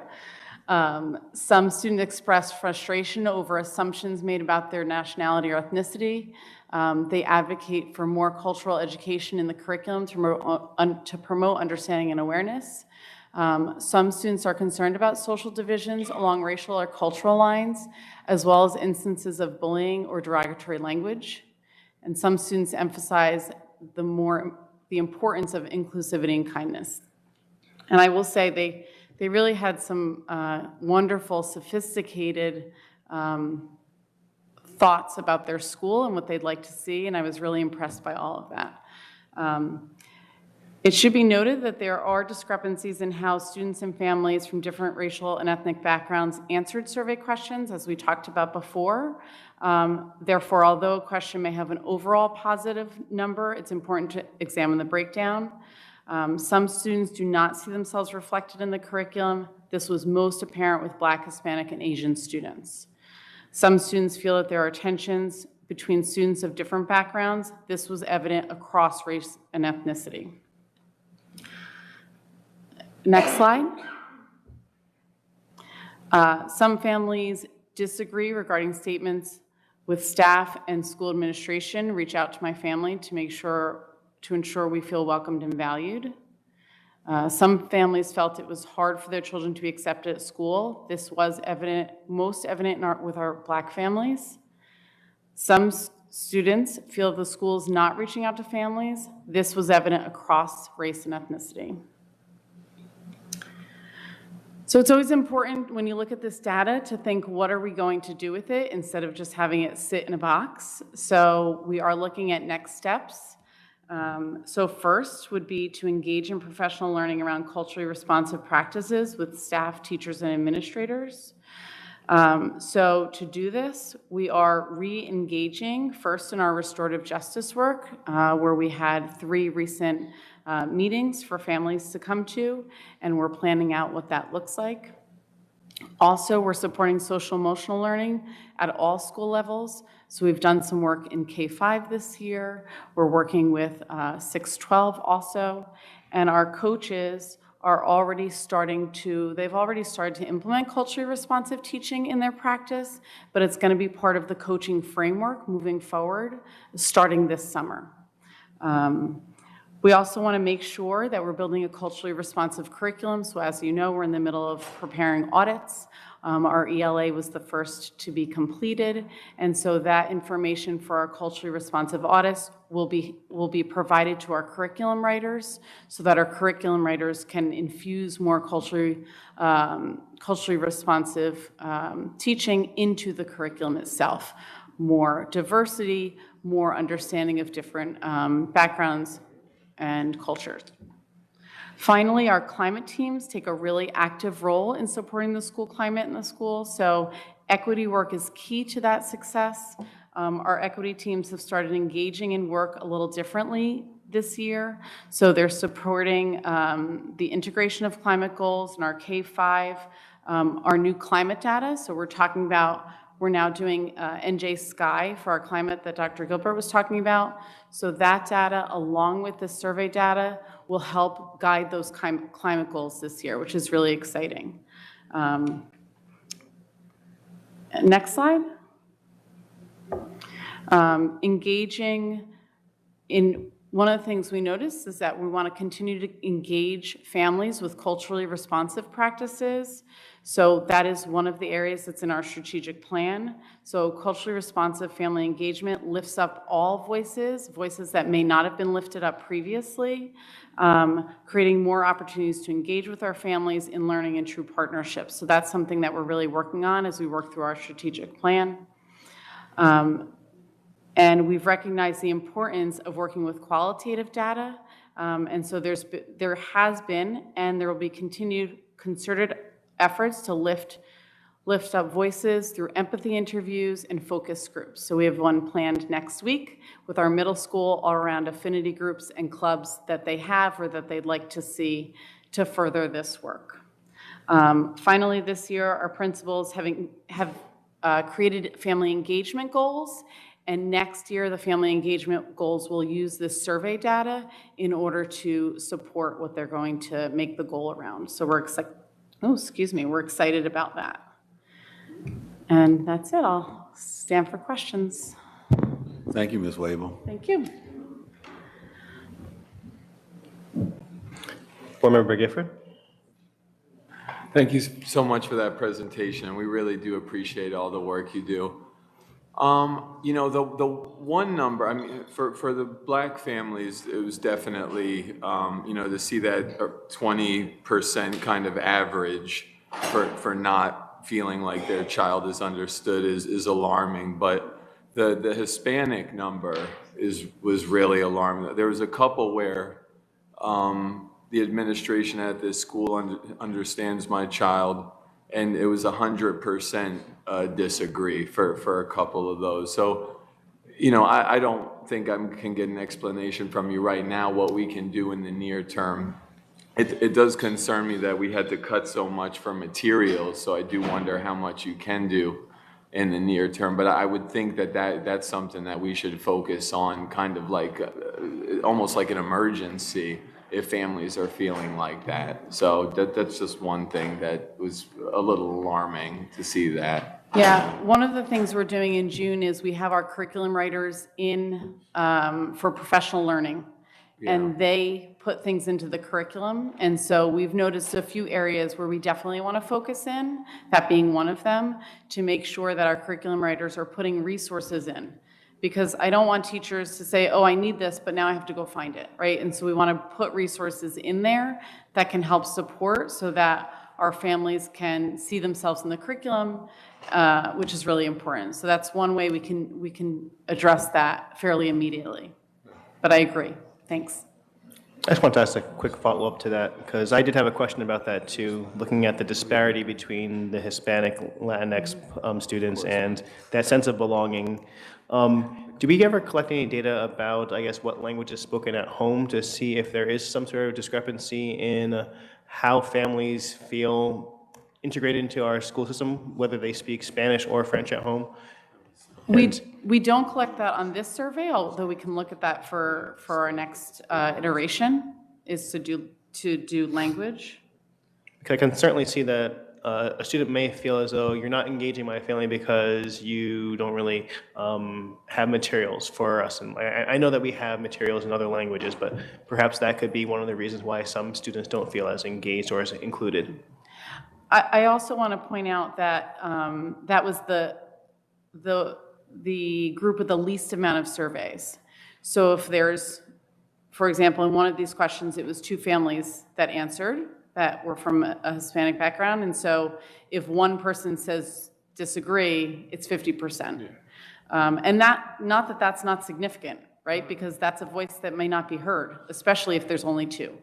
But that just to know a little bit more about the data. Echoing what, oh, sorry. Did you have? My bad. Borough Meyer, Deval Wilson, Callahan, sorry. Thank you. So thank you so much for this data. And I know this is the first time, I think, the third round of the survey that we've had publicly is the breakdown by race and ethnicity, which is a huge help. I mean, it totally changes the interpretation on what you can see versus round 2. I think we probably have the data, the same data for round 2 with race and ethnicity. I'd be very curious to see the tracking responses over time to see what trends there have been. I don't know if we can get all the way back to round 1, but we're running this survey not necessarily expecting that everything is going to show up as perfect. We need to know where the problem areas are to have the interventions as you've discussed, but being able to see what has gotten better or worse over time would be really helpful. But the other piece, as you mentioned, is the response rate. I'm trying to understand here, and I may have missed when you mentioned before, it looks like there were 296 responses in the round 1 of the survey, 411 responses in round 2 of the survey. Am I correct on slide 8 that it's 213 responses this time, or is that not a full accounting? It is 219 family surveys were filled out. Okay. And people can click more than one if there's more.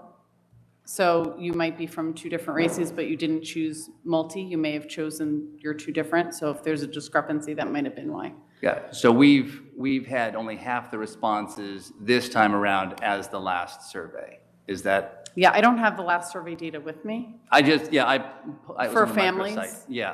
Right. As far as what I can tell, it seems to say that there were 419 filled out versus 296 in round 1. So I guess my question is, it feels like across the board, but especially in for our Black population, our Hispanic population, where these response numbers are way below their proportionate representation in the district, we need to have a lot better outreach. And I guess I wonder what we did in this case, what we may not have done that we did last time, and how we can boost those numbers so that we are fully understanding where our folks are feeling.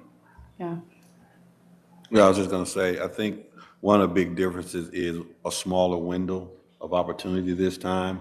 I think in the last surveys we did last year, we kept the window open a lot longer because we tried to experiment with doing so, especially with the second round of it. We tried to experiment with doing some different things to generate interest, including having computers set up here at the board meetings for people who wanted to come. And so that's always the the catch on how can we try to make sure we get our families to participate. And I will say that I am concerned because we did implement a larger range on our NJ Sky survey this time.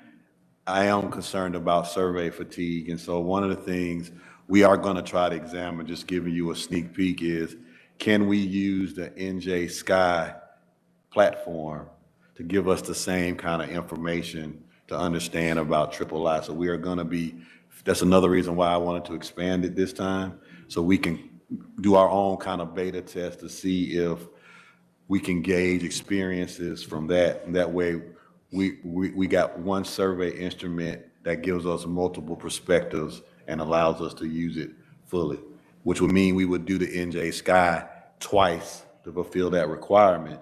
But so that's one of the things we want to look at, because survey fatigue is actually a real thing. And I just have to say, I am thrilled that we are expanding NJ Sky down to the elementary school. I think it's really important, and I agree that information could, easily overlap. So I am hoping the district is doing everything possible. I know I spotted it in my email, but it doesn't necessarily flash out. So to get as many of those responses as possible. I want to skip the line. So yes, thank you so much for all that you've done, and just piggybacking on what some of my other board colleagues have said about the Hispanic and Black families.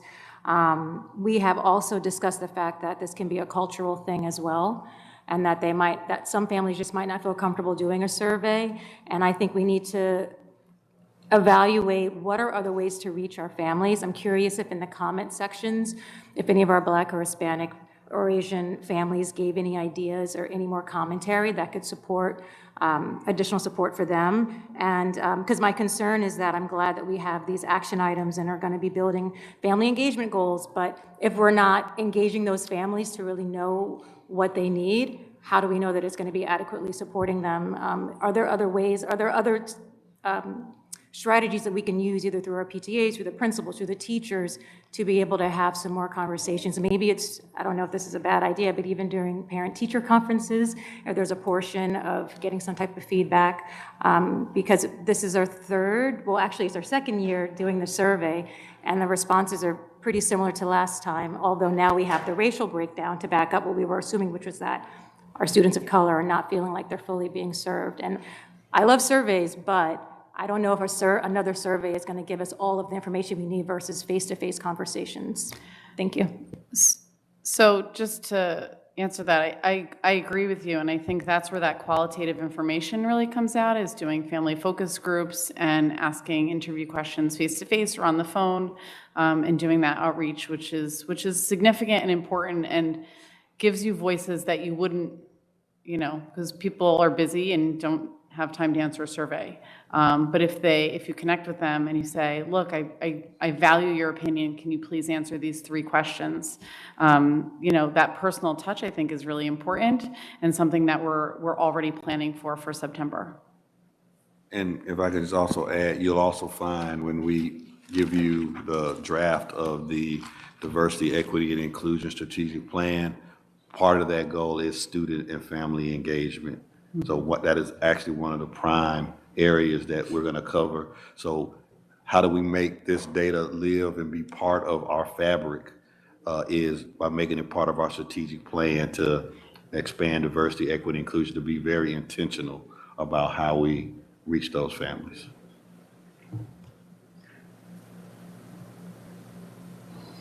Hi, thank you so much. This was really compelling data to look at. One of the things, there was a slide where we talked about tensions in schools between students with different backgrounds, and there we saw pretty consistent data across that about half or more of students across all of different ethnicities did agree with that and kind of co-sign that there was that tension.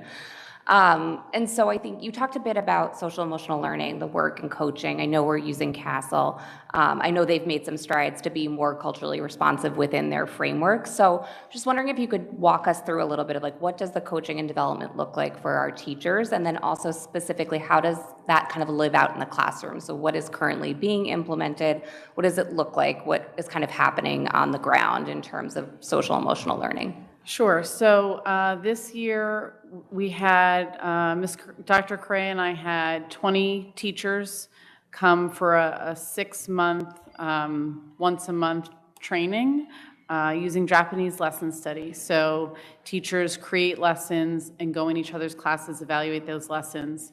And we did that all around the indicators of CASEL, so the 5 indicators of social emotional learning, and that was really successful. They have asked to continue that work.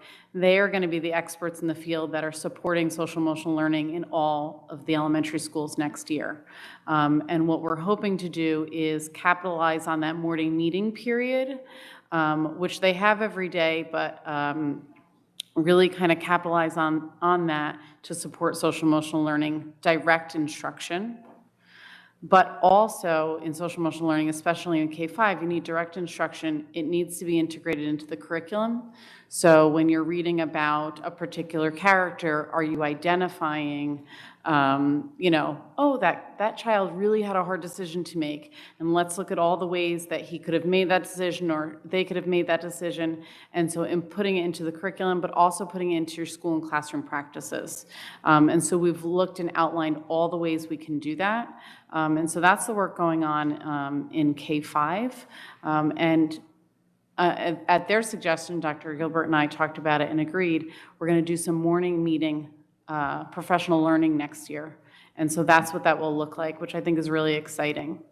Specific to 6, 7, and 8, we'll be using a social emotional learning program in the advisory period that's different from what they've used in the past. That's the Wayfinder program. And so there's direct instruction there as well. And those are really great. And I think it's really important to note that there's 5 competencies in CASEL.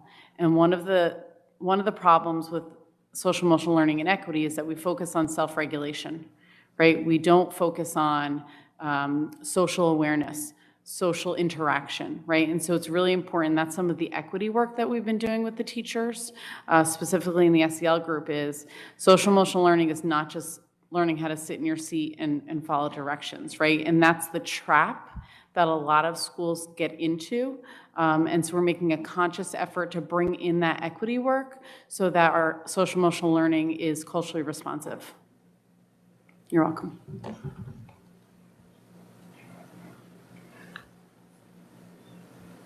Any other questions? All right. A point of personal privilege. I just want to thank Ms. Wable for stepping in and doing this work. If community is wondering how we were able to keep our access and equity work moving when I moved from being assistant superintendent to acting superintendent, you're looking at it in the flesh. Ms. Carrie Wable has stepped up and has really been a tremendous help to me and to this district. And so, Ms. Wable, I just want to thank you for your work. And we aren't done yet. We got a lot more work to do going forward. Thank you. Also, the question was raised before we get out of III. Did we do any outreach for registration in our pre-K? The answer is yes. We did do intentional outreach in our pre-K. I got to look at my phone quicker. Thank you. Thank you, Ms. Wable. Thank you, everyone. All right.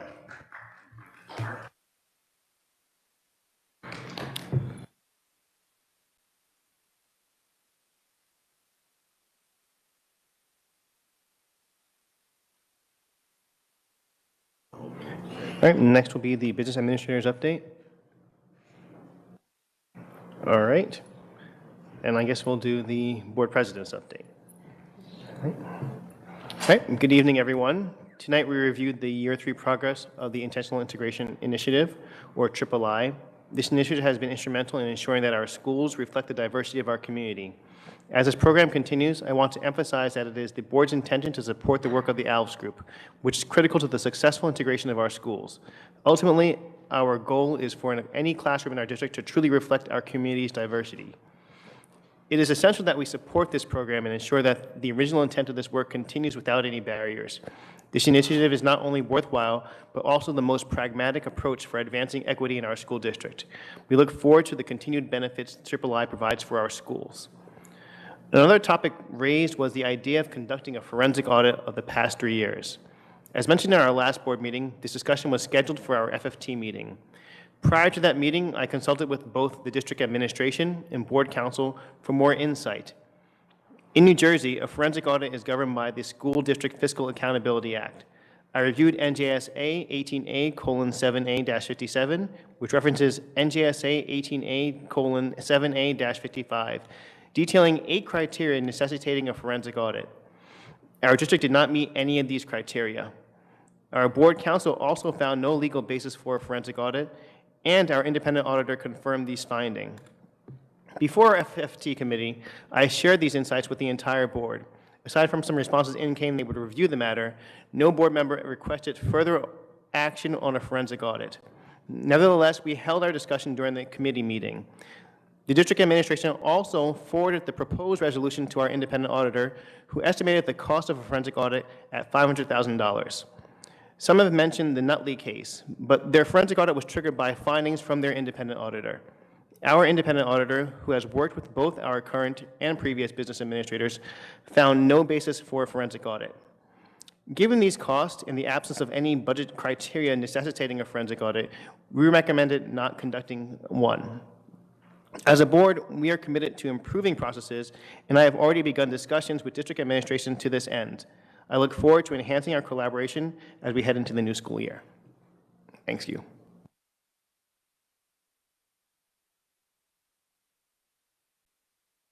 And now I'll read the board president's statement. The school board meeting is a business meeting in public and not a meeting with the public. Oftentimes, it may appear to members of our audience that the Board of Education takes action with very little comment and in many cases a unanimous vote.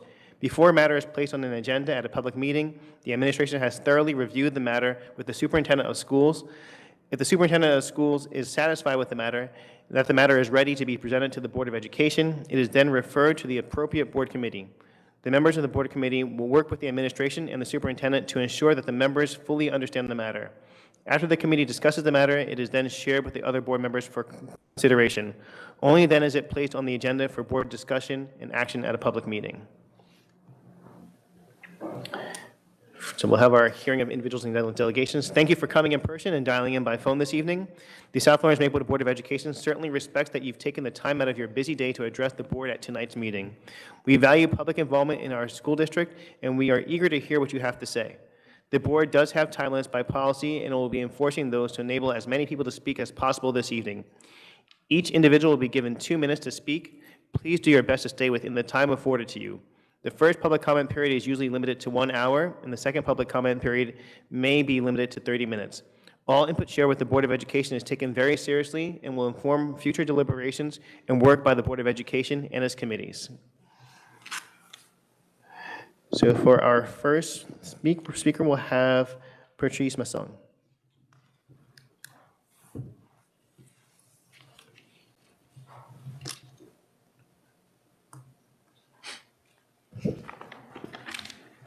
Good evening. My name is Patrice Massung, and I'm a Professional Rights and Responsibilities Committee Chair, as well as the Negotiations Chair for SEMEA. I am here to speak today about safety. Safety for the students and staff at Marshall Elementary. Last school year, construction began at Marshall.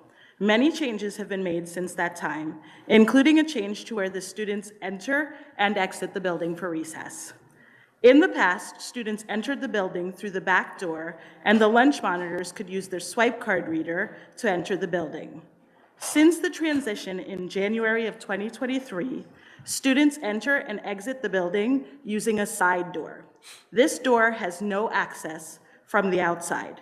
There is no swipe card reader to allow adults to re-enter the building, or children. How do children get in and out of the building at that time? The door is propped open, and a security guard, who is usually stationed at the entrance of the building, is moved to the side door during recess hours.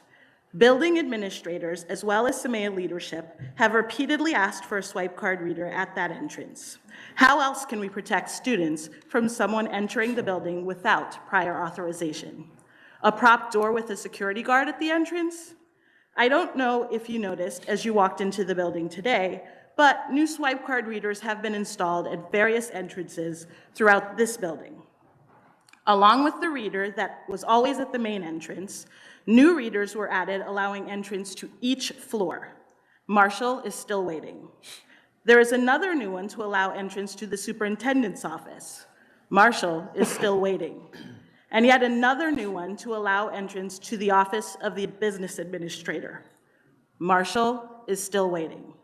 While students are supplied with a prop door and a security guard, this building has had many new swipe card readers installed, and for over a year, Marshall is still waiting.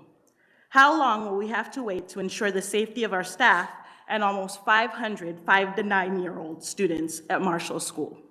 How long would you wait? Thank you.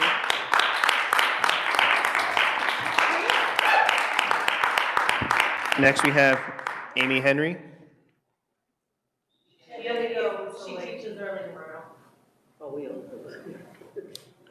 Deborah Byler.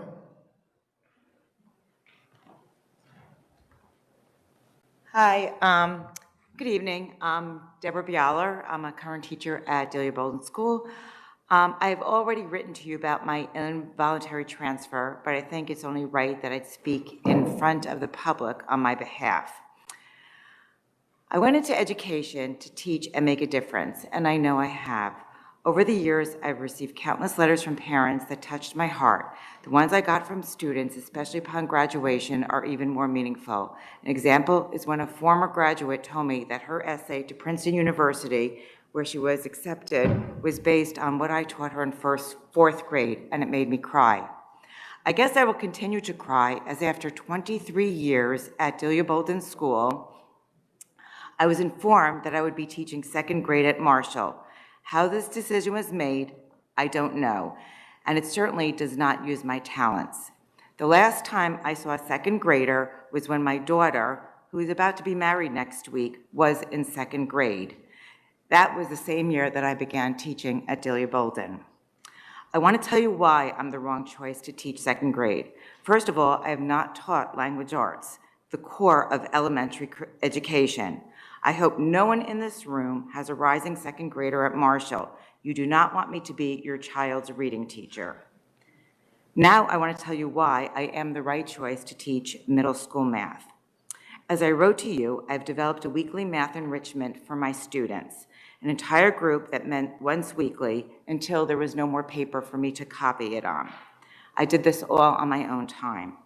I also create a rich math environment in my class. I weave math into lessons so children can see the importance of all the subjects.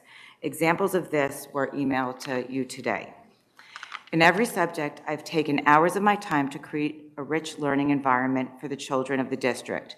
Next week, you're all invited to come to Delia Bolden and see my 45 students put on a play about the founding of the United States. All my hard work, I now feel, has gone unnoticed by the district, but not by the parents. Okay. Listen, there are currently 2 openings in middle school math, one at SOMS and one at MMS. Positions that are open and do not require reshuffling people around. I've requested a transfer to one of these schools because I want the best for the students at SOMSD and where I can use my expertise. And I thank you for your time. Thank you. Next is Jan Wasserman. It's 3 minutes, it's only 10 people. But it's 1 hour public speaks. And you only have 5 people online and like 10 people here. That's 3 minutes. According to your rules. There's no back and forth. It's fine. Why are we shrinking it to 2? They have been waiting 2 or 3 hours, 4 hours to speak. 4 hours.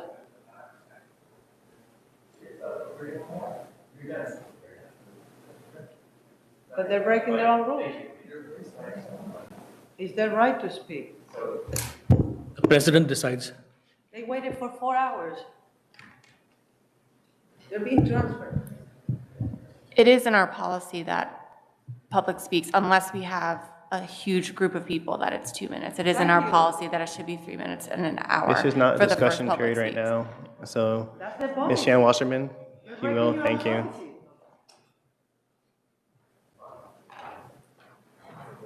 Do I have 3 minutes?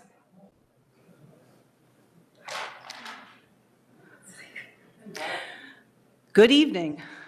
My name is Jan Wasserman, and I'm a proud Clinton School first grade teacher of 13 years.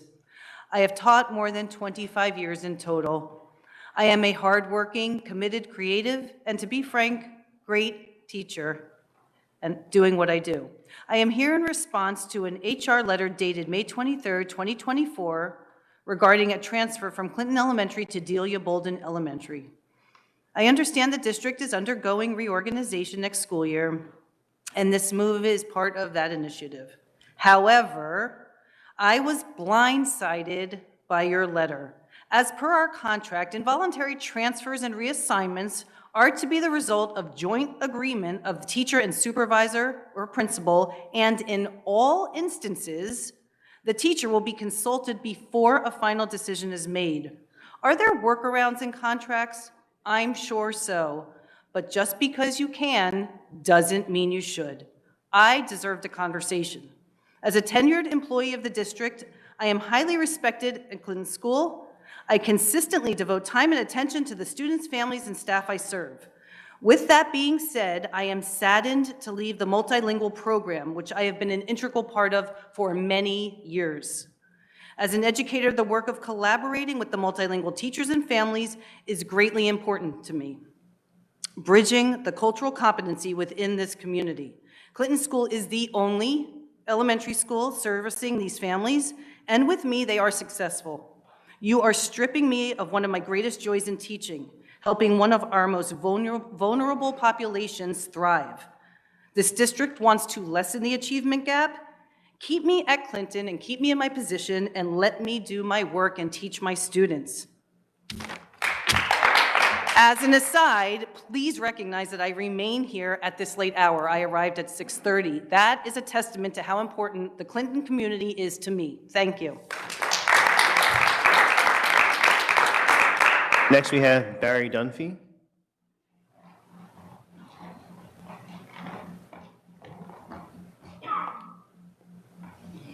Just lower this.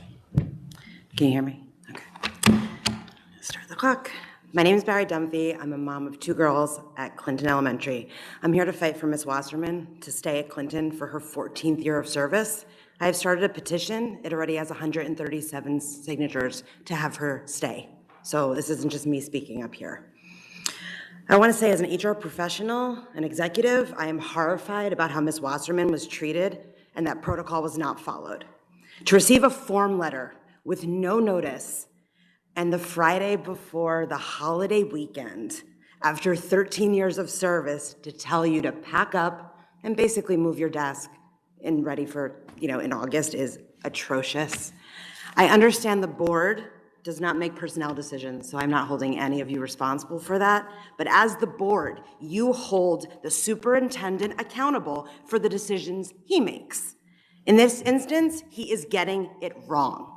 I urge all of you, I'm not going to read the union policy because I'm going to run out of time, but she just said it.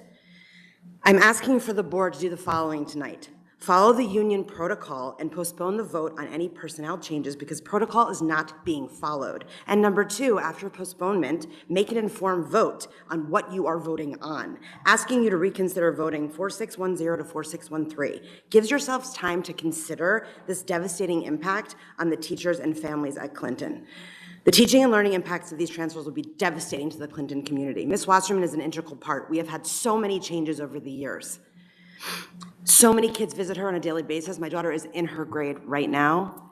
Kids come from all over to come and talk to her. Clinton is the only multilingual school, as she mentioned. Ms. Wasserman has had years of experience working with this population. An experienced multilingual teacher leaving Clinton right now is not the best for the district.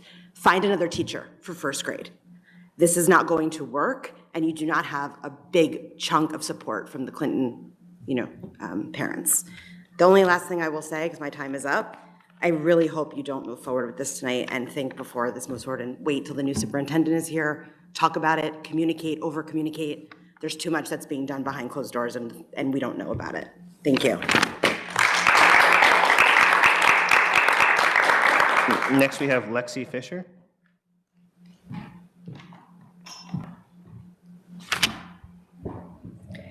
My name is Lexi Fisher, and I'm the parent of a first grader at Clinton Elementary. While I'm here in support of Jan Wasserman, I want to be clear that this goes far beyond a single person or a single school. Your administration extols listening to each other, learning from each other, and communicating with each other openly. Dr. Gilbert went so far as to conduct a listening tour when he began his interim role.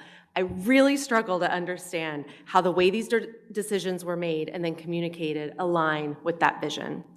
Our community deserves answers to a lot of questions. Why was there no open call for teachers interested in a voluntary transfer? Why was the prospect of transfer not communicated before now? Why were teachers who were mandated to transfer not given the opportunity for dialogue about that decision? And why were they not communicated with in person at any point throughout the process? If the answers to these questions are not ones that you feel comfortable sharing publicly, then let's acknowledge that maybe this wasn't the right approach. I fully understand that difficult decisions need to be made. That's unavoidable. What is avoidable is treating teachers with an utter lack of dignity, respect, and professionalism. For an educator who has given 13 years of service to a school to be subject to an involuntary transfer without so much as the opportunity to weigh in beforehand is unconscionable. And it sets a precedent that contributes to a culture of distrust and instability. And that's aside from just being obviously egregious breach in protocol. Board of Education members, I implore you to table a vote on these transfers until this breach in protocol is adequately addressed and until you have time to fully assess the far-reaching implications of this decision. Thank you. Next, we have Tony Mazaki.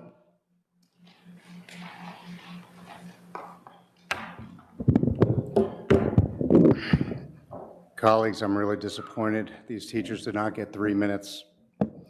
For the budget, one of many budgetary details normally not brought up too much is that of allowances, also known as extras for district office personnel, specifically right now, travel, phone, etc. These allowances are not super easy to track, actually, but when teachers are cut and supplies have been taken away from children, I just came from the choir concert next door, everybody, they didn't even have lights. They didn't have lights.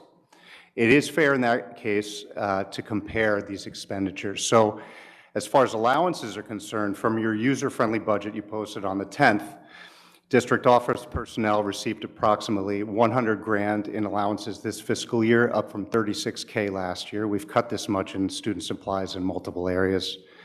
Dr. Taylor's allowances hovered around 10 to 12K during his time here. He's received 21K this year while having been put on leave back in November. We've been paying 6K a semester towards tuition for a district office admin. They began receiving this tuition aid after only months in the position. I saw via resolution for a total of 18K thus far, plus over the past year, which is equal to the cuts you made for every single child K through 5 in art and music supplies over the same period of time. Central office admin are receiving a 3.5% raise this year. I approximate that to be close to 80 to 90K.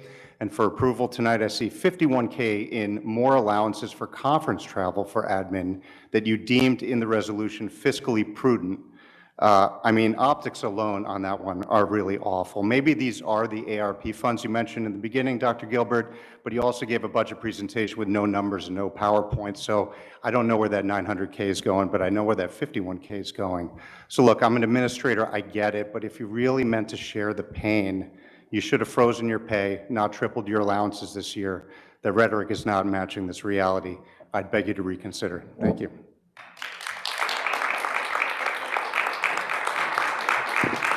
Next, we have Rocio Lopez.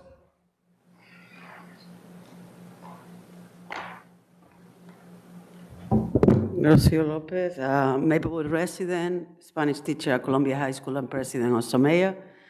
I put my name today, not sure if I was going to speak or not. I don't have anything prepared per se, but you know, it's very clear that we're losing the humanity and the way we do things in this district. Like not talking to people that are going to be transferred beforehand and trying to see if there is any solutions. Like for example, you have a math teacher over here that you want to put her to teach language arts and other subjects when she's an expert in math, and we need math like crazy right now, among other people. But we have a contract and we have a contract for a reason. And I know it's your prerogative to make the decision at the end, but at least follow the process. Have some respect for our contract. You know how many hours we take to negotiate. And language is there for a reason, so you can treat people with respect. You have lost the sense of respect about the educators. Having my students taking an AP exam after the work that they have done, a 3-hour and 15 AP exam, and coming to the point that they only had 7 iPads for all of them, and they had to do it in turns of half an hour, and my kids were there until 2 p.m. since 7:30 that they were in the building. No food. If I didn't bring the snacks and the water, they didn't even have anything to eat.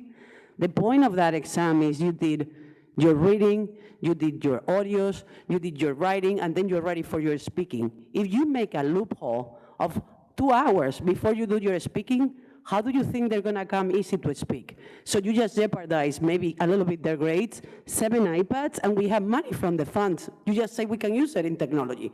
So why can't we buy the iPads for the kids, for God's sake? Another thing that I wanted to say, actually, this is supposed to be 3 minutes and not 2, according to your own policies, because we only have 5 people that are gonna speak out here, like by media, and we were only like 6 or 7 people. So you just say it's an hour public speaks. So I wanna finish saying these things. In Columbia High School, we don't have a schedule yet. And I hope they're not changing the times, because we're negotiating right now, so I hope the times are followed in the schedule that we're about to have. And I please ask you to let us know before we go this summer what we're gonna teach. Because this is creating anxiety to all of us that is not needed. We need to be prepared for next year. We like to forecast. We educators like to forecast. And the last thing is graduation. So you know, I ask you a favor for all of you. Please, do not put a day of school after graduation for the high school. We like to go to graduation, and so you know we go for free. We don't get paid, and you know, it's not part of our contract, but we like to go to graduation and then celebrate, and you took that away from us because we have a school the next day. Thank you. Bye. Next, we have David Lesser.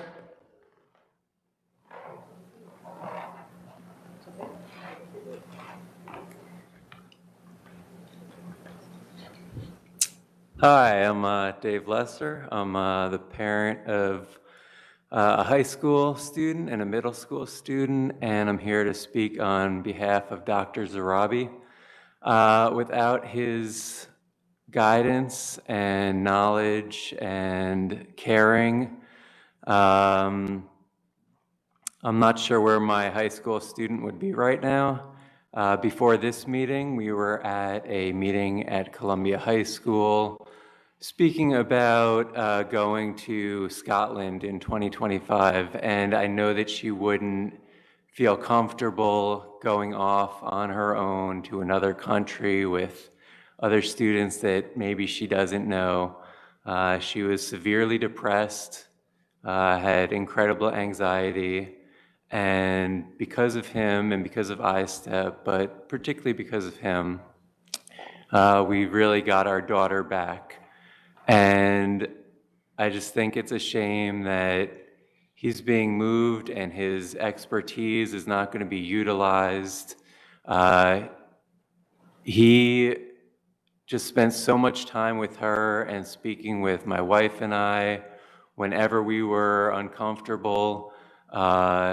It's just very disappointing that somebody who helped build such an important resource in our schools is being moved and is not going to be, be able to help other students in the same way that he helped us. So I hope that that decision is not final. I hope that it can be rectified because he truly saved my daughter. And I am so appreciative to him and the work that he's done, and hopefully will continue to do. Thank you. Next, we have Alistair Wesson.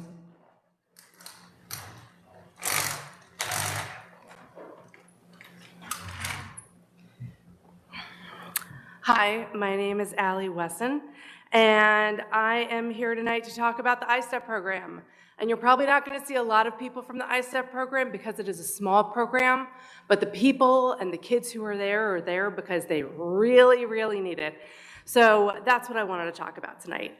Our school personnel are our greatest resource, and that they're sitting on opposite sides and you guys aren't doing any of this together feels like something's really going pretty wrong here. One of our single greatest resources in this district is ISTEP and Dr. Zarabi and Santa Maria Schultz. I'm glad the program is staying, but we are doing a severe disservice to our children in removing current leadership. The kids who are in the ISTEP program are there due to great need, and having a professional with such gifts as the head of this program is a credit to our district. There are too many kids right now who need additional mental and emotional health support. Please do not take away the continuity of care by moving him to another post. And I hope you know I'm saying this as somebody whose kid has, thank God, graduated and survived to be able to go on to CHS. But I know that in middle school, I mean, it's such a tough time, and she needed that. Other kids need that. Please don't take that away. And if we're worried about financials, let's get real about it. Moving away this high standard of care is going to mean more kids going out of district. That's a lot of money that we're paying to those schools, a lot more money in evaluations, potential legal battles with the parents who are going to fight for care. And it also means it's going to be harder to retain these amazing individuals who have served our children, because who wants to stay in a district where their work isn't valued and their wishes aren't considered? Our kids deserve care. So please do the right thing for our children and keep Dr. Zarabi and Ms. Schultz where we need them at SOMS in charge of the ISTEP program. Please reconsider tonight and reverse this short-sighted decision. Thank you.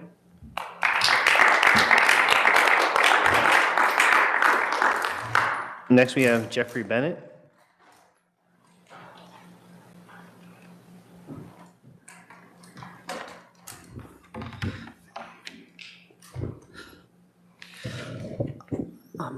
Before I say anything else, asking for things to change, I want to point out that this year's III presentation comes at a much better moment for the district than last year's in terms of the III itself. We now have busing for most distantly placed elementary schools and a transfer process. Thank you to the board members and administrators who worked to make this possible. What I was going to talk about tonight was the need for a geographic analysis in the III, but Dr. Gilbert actually gave me a geographic analysis that had been done by Michael Alves, just wasn't included in the original Year 3 recap report. I want to say thank you to Dr. Gilbert for that, and I hope you can put that on the web for everyone to read. Just looking over it, though, the reason we needed a neighborhood-by-neighborhood geographic analysis isn't just for information's sake. It's to actually help, I would think, for transportation planning. Like, with the data I now have that Dr. Gilbert gave me, I could see that, you know, of the 30 possible dyads we have between the elementary schools, we have kids traveling on 28 of those. Some of those kids may not be over the 1.25 mile threshold for busing, but you can assume that we probably have like 25 busing dyads here. Some of them have very few kids, like as few as like 2 kids, 3 kids. So those are isolated placements, and that might actually have had something to do with the busing fiasco we had at the start of the year and the very long bus routes that we still have. I can't say more about that because of the time limits, but I also want to ask for you guys to have an analysis of geographic placements for the pre-K, which actually is done by a version of the III I recently learned. That's important budgetarily because we're going to be scaling up pre-K in the next few years. There are going to be more sites. Next year, we might have a bus going to Village Babies, which we didn't have this year. You know, an untiered bus is $130,000. A tiered bus route is $65,000. So as we scale up pre-K and have more sites, it is a budgetary commitment. So the pre-K busing policy we have should be seen as, I think, budgetarily unstable. From an overarching perspective, I ask you to consider actually, you know, we have integration through the III, but also I want you to see it not in isolation in terms of like the budget, in terms of actually like how kids are doing emotionally, and eventually academic results once we have some test scores in it. Thank you, Mr. Bennett. I ask you to look at multiple dimensions. Thank you very much. Right, thank you. And we are supposed to have 3 minutes according to policy 0167. Thank you. All right, next we have Thayer Joshua. This is the normal thing, high things, not let people know.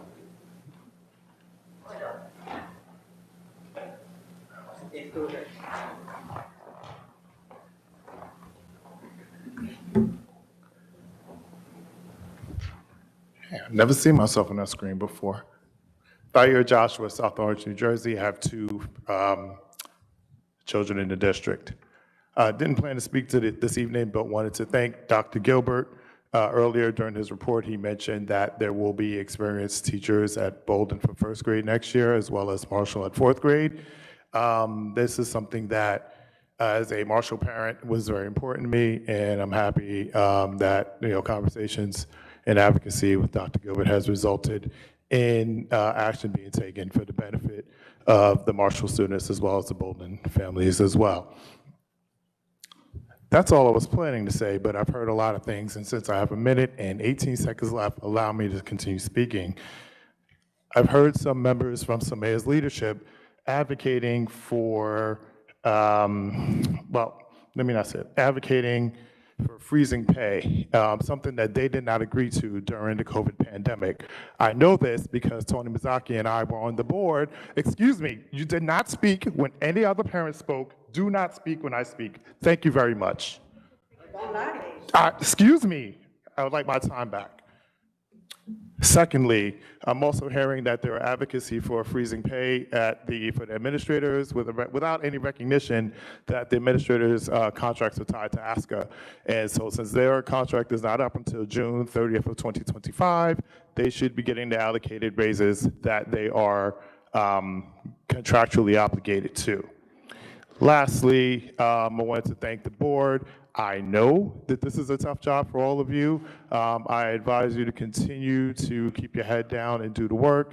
There's a lot of noise in the community. There's a lot of noise in the community. There's a lot of noise in the community. Please tune it all out. Focus on the actual task that you have at hand and focus on the 7,000 students in the South Orange Maplewood School District. Thank you all. Have a wonderful evening.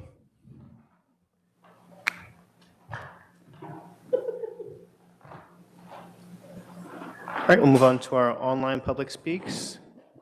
Next we have Leslie Munoz.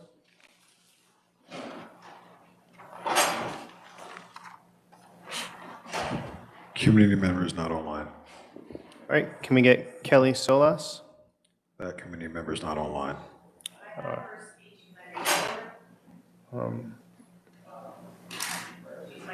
Yeah.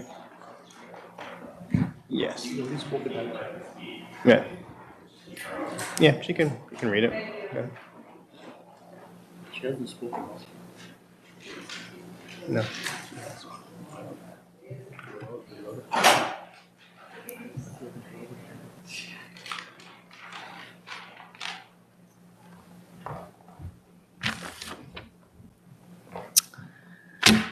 Jan Wasserman speaking on behalf of Kelly Solis, also at Clinton School. I am writing to express my deep concern regarding the proposed termination of the math academic interventionist at Clinton Elementary. This decision will have a profound and detrimental impact on our most vulnerable students, including our multi-language learners, who rely heavily on the support and services provided by Mrs. Solis in that role. Removing this position will leave our most at-risk students without the support they desperately need, along with putting additional stress on classroom teachers who will not have the support they need as well. Research consistently shows that early and consistent intervention is key to improving outcomes for vulnerable students. By eliminating this position, we risk exacerbating the difficulties these students face, potentially leading to higher achievement gaps in mathematics. The district's ratio between reading intervention and math intervention is 15-2. Doesn't seem equitable. I urge you to reconsider this decision and explore alternative solutions that do not compromise the well-being and future success of our students in mathematics. The impact of this position on our students' academic lives cannot be overstated, and it is imperative that we prioritize their educational needs. Thank you for your attention to this urgent matter, and as someone that works with Kelly Solis, I agree 100% wholeheartedly.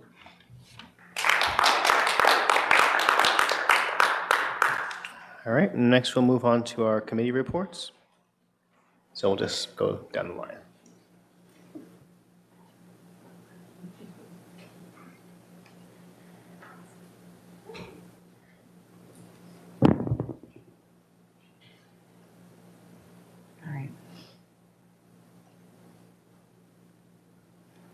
Thank you, everyone. Thank you for all of our public speaks, all of the comments. I really appreciate it. I'll start with our Special Services Ad Hoc Committee. We met on May 13th. We began at 7 p.m. and adjourned at some point after 9. It was myself, Board Members Meyer and Whitletter, Acting Superintendent Dr. Gilbert, and Assistant Superintendent of Special Services Susie Budine. We began the meeting with a review of policies, including continued conversations regarding 3217 and 4217, which are corporal punishment.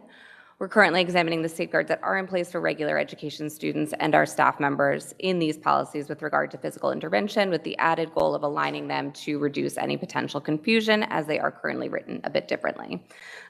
We are seeking some input from legal statute and appropriateness of feedback, and we'll circle back around on that. Next, we received an update on the audit from both federal monitoring from Ms. Budine. So with the federal monitoring, they have visited, they have reviewed our files. There was a request for additional items, and she clarified that in this visit, it's not the final monitoring. Instead, it's intended to assess our current status, provide guidance, and there is a plan to return next year to continue evaluating that progress. And while no results are available yet, they will be sent to us in the near future. At the time of this committee meeting, auditors had completed their review of our records. This is for the one that the board commissioned last year. Program visits, a survey completion, and analysis of survey results. They have requested additional information regarding staffing, paraprofessionals, out-of-district placements, secretarial staff, vacancies in central office level. This information is also currently being prepared. One specific request was a comprehensive survey of all legal cases. This could not be completed during the school year, and as a result, a secondary audit is planned for the summer to address that. Since the time of our committee meeting, we have received a report of the completed portions of the audit that I just reviewed. The document has been made available to the full board for review. There will be the primary topic of our discussion in our upcoming Special Education Committee meeting on June 11th, where we will also discuss a plan for how we socialize that and present the results to the board and to the public. In addition, Ms. Budine, Dr. Gilbert, and myself have discussed creating a crosswalk of the various special education audits for clarity and action planning purposes, and are working to finalize office hours with myself and Ms. Budine to ensure that all members have an opportunity to review and discuss those results. We discussed paraprofessionals. We continued our ongoing analysis and discussion of that role with an eye towards paraprofessional projections and planning, including the development of monitoring and fading document. These projections cover one-to-one paraprofessionals, shared, code-mandated, and general education. Pre-K general education paraprofessionals are funded by a grant and do not impact the district budget, whereas our special education paraprofessionals at the pre-K level are included in the budget. The district is still finalizing these projections for the extended school year. The committee also reviewed a document that's going to be meant to monitor the support that paraprofessionals are providing over time, which will be reviewed by the team over the summer for potential implementation in the upcoming school year. We also talked a bit about the budget implications. So the expectation for this budget line was to maintain stability without adding a substantial amount, despite the year-over-year increases that we anticipate. We were able to work, I did discuss this in last month's readout, I believe too, so it should be there. But just to reiterate, there was some discussion about how to reduce that. There are follow-up conversations being had with ESS, not the ESS we're talking about with mental health, but our provider for paraprofessionals, to do a cost saving related to a duty-free lunch and reducing hours so that paraprofessionals are largely just here when kids are here, making exceptions, of course, when they're needed to be there for professional development opportunities. There were some concerns about projections for paraprofessional and whether or not we would have the sufficient numbers that we need to support our kids. Typically, guidance and information regarding personnel are provided, but this year we did have an internal audit thanks to Chris Mullen, one of our supervisors, that did take a closer look and improved accuracy, which was also discussed in last month's as well. Ongoing monitoring of our paraprofessionals throughout the year has started. This year, for the first time, we began collecting that detailed information on requests, including the purpose and efficiency of scheduling. Last year, guidance was provided considerations for paraprofessionals, and this year efforts were focused on improving our efficiency by enhancing our practices. And as I stated earlier, we are giving consideration to implementing a data monitoring tool that will include the levels of support so that fading can happen more effectively. We also noticed an increase in paraprofessional requests due to behavioral needs of students. So we are going to look at whether this could be better addressed through our INRS processes at a Tier 2 level and are bringing it to CNI for further discussion. The CPAC Resource Fair was incredibly successful, received a ton of positive feedback. I was there. It was lovely. We had a lot of involved community members and organizations there, and there are plans to make this annual. Dr. Gilbert already talked about our caregiver workshop series. We have 2 more dates coming up. At the time of this committee meeting, the district was working with transportation to stagger start and end times to save busing costs. Since that time, communication has been sent out to our district families who will be engaged in ESY. And that about wraps us up. So thank you to Susie and her team. And then I'm gonna does anyone have questions on special education before I move to municipal partners?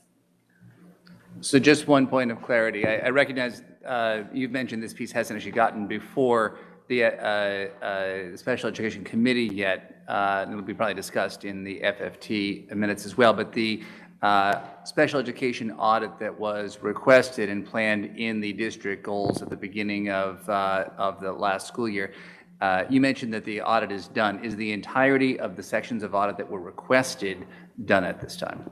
Yeah, that's a good question. So to clarify, there's essentially 2 components of the audit. The first has findings that are similar to what you might find in a state or federal audit around issues surrounding compliance, what's happening in classrooms, and things of that nature.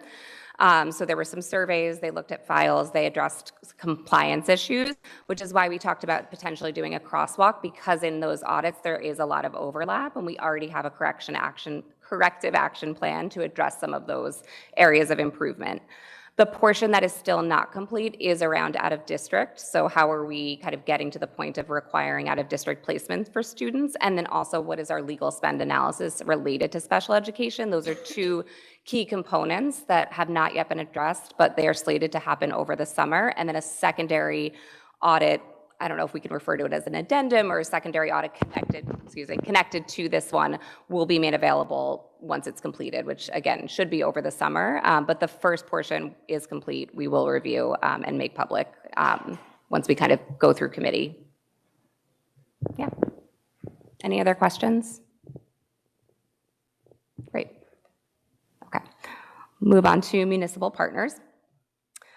We held our municipal partnership meeting on May 1st. We began at 12, adjourned at 12:57. It was myself, board member Dr. Telesford, acting superintendent Dr. Gilbert, village president Sheena Cullum, Dr. Olivia Lewis-Chang from South Orange, Mayor Nancy Adams, and township committee person Deb Engel from Maplewood. We began with talking about crossing guard and school placements. So there was some discussion regarding the placement patterns and whether or not those are consistent, or if there had been shifts, as well as school start and end times, both which impact traffic flow and need to be communicated. At this time, we have a shared goal, obviously, of ensuring student safety, overall circulation, inclusive of bike lanes. And for the 24-25 school year, there are no anticipated changes, but if they occur, they would be communicated as soon as possible to our partners. Dr. Gilbert will also discuss the geographical location for elementary and middle school placements, utilizing the new routing software that he discussed earlier. And we discussed also coordination between district transportation team and the 2 town police departments as needed to coordinate on issues. And an email was sent to connect folks to determine next steps to ensure that. We also discussed a field audit that was suggested by Dr. Telesford from the 2 towns so that we can work together, the district and the towns, to tackle issues concerning field usage and sports. The information needed included numbers, the type, usage, waitlist size, cancellation, what are the reasons for cancellation, maintenance, budget cost, and schedule. Mayor Collins shared they track some of that, but the maintenance tracking can be challenging. It's not always logged consistently, and offered to create a shared drive so that we can house information together. And Dr. Telesford provided all of those requested data set items to both towns so that we could have parity across 2 towns. Once the set is complete, we will look at it to analyze it and consider what potential improvements or next steps that we can engage in. And Mayor Collin is also following up as Westfield conducted a similar study just to see if there's anything we can learn from that. In new business, Councilperson Deb Engel brought concerns to the board from the health department around cannabis use, fighting in schools, availability of mental health supports. She shared that Candace had inquired about funding from the Municipal Alliance to support some substance abuse speakers, and Summer Bright Stars programming, and information was sent to the district about that. There were also conversations about Team Unscreen from Tuscan Elementary School, a program addressing mental health impacts associated with social media, such as anxiety, depression, and cyberbullying. And efforts are being made around the Maplewood Pool to make it more affordable, with continued outreach from Candace Soma Shares for families, and Dr. Gilbert is helping to ensure that message gets out across the district. Other updates included updates on the Greenway project, Midnight Madness, and highlighting the sponsors and merchandise associated with that. Finally, Sheena suggested that we should start generating some ideas for some activity between the Township and Board of Ed over the summer so that we can all have some fun. Are there any questions for our municipal partners meeting? Great. And if you have any ideas for summer fun, please let Mayor Collum know. Thank you.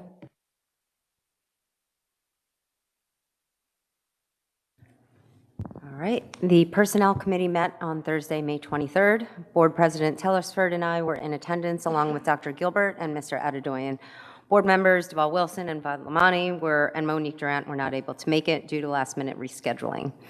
We kicked off the meeting reviewing Personnel Resolution 4611 and discussed the following. The transfer reassignment process due to the 28 RIF positions. While transfers and reassignments are typical during this time of year, the list was longer than usual given the circumstances. Dr. Gilbert and Mr. Adedoyan reviewed the process at a high level and the role that stakeholders play in the process that they later shared with the full board earlier this evening. 2024-25 school year vacancies are now all posted as of Thursday, May 23rd. Mr. Adedoyan discussed that the timing is not so far off as other districts, but they could not be posted immediately as they had to make all the movements happen related to the 28 RIFT positions. We tabled reviewing the monthly vacancy report until the June meeting, just with everything else going on. Obviously, this will be extremely important to keep an eye on over the next few months heading into the next school year. We touched briefly upon the district goal and Fergus recommendation updates related to personnel. The board will receive the draft for the DEI and Workforce Diversity Strategic Plan in the upcoming weekly packet. I think that's still the plan. It will include memos highlighting the completion of district goals, and in the upcoming Fergus committee meeting, Dr. Fergus will share how his recommendations align with the work on the DEI plan. During old business, we discussed the following: the reduction in force. As an exercise, I led a postmortem and surveyed board members to share their feedback on the overall process.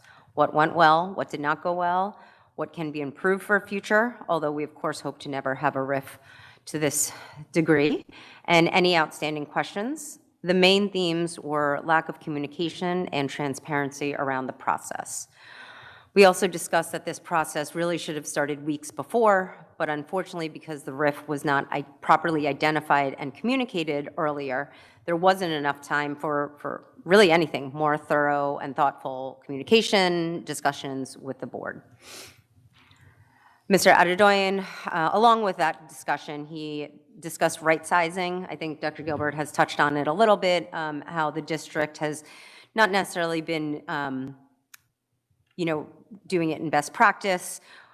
So, and that they should be done on an annual basis. I know that it is his goal to make it more of a normal activity as we think about the personnel in our schools. During new business, we briefly discussed the increases in non-union salaries, the process that was followed, and the possibility of a salary freeze for non-union administration to help reallocate money towards teaching and learning, whether that be textbooks, supplies, or anything else that were impacted by the budget cuts and have a direct impact on our students.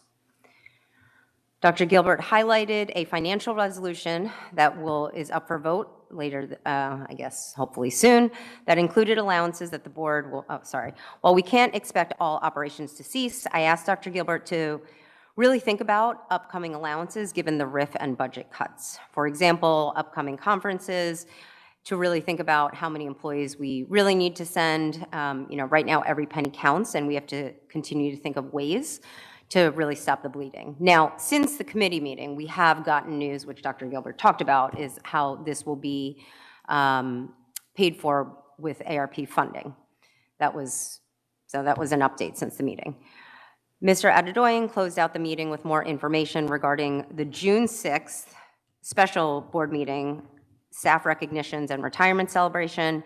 It's an annual staff recognition meeting where supervisors who can attend will share some words about their staff members, and I believe he'll be sharing the RSVP list with us soon. Meeting adjourned at 7:15, and we are meeting again Monday, June 24th at 6:30 p.m. Any questions?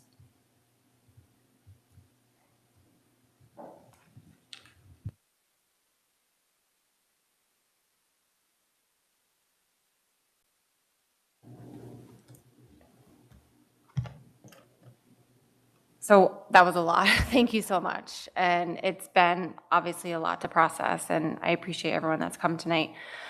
And the emails that we've gotten, and it's really hard because it is personnel, so we can't respond. I just have to say that I am extremely disappointed by the fact that administration did give themselves 3.5% raises this year.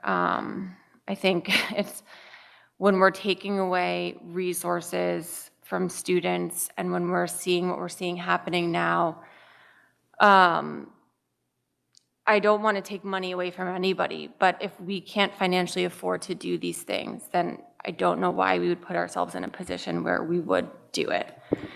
And it's more just a comment, but I really wish that there was more thought around potentially considering salary freezes. I know it's been done in the district in the past, especially when they faced financial challenges. And, I just wish that things were done differently, but here we are, and I'm just, yeah. Was there a question? All right, I think I'll just make one comment. I stand with every public sector employee. This is a cost of living increase. And when you ask a secretary making $75K that you should be frozen, I stand against that. Many of our administrators are people that started as teachers. They've been in the classroom and they devote their lives to education. And many of them wanted to make a bigger impact on the students just outside the classroom. They want to have a bigger impact on all students. So when you single out people, that is just cruel.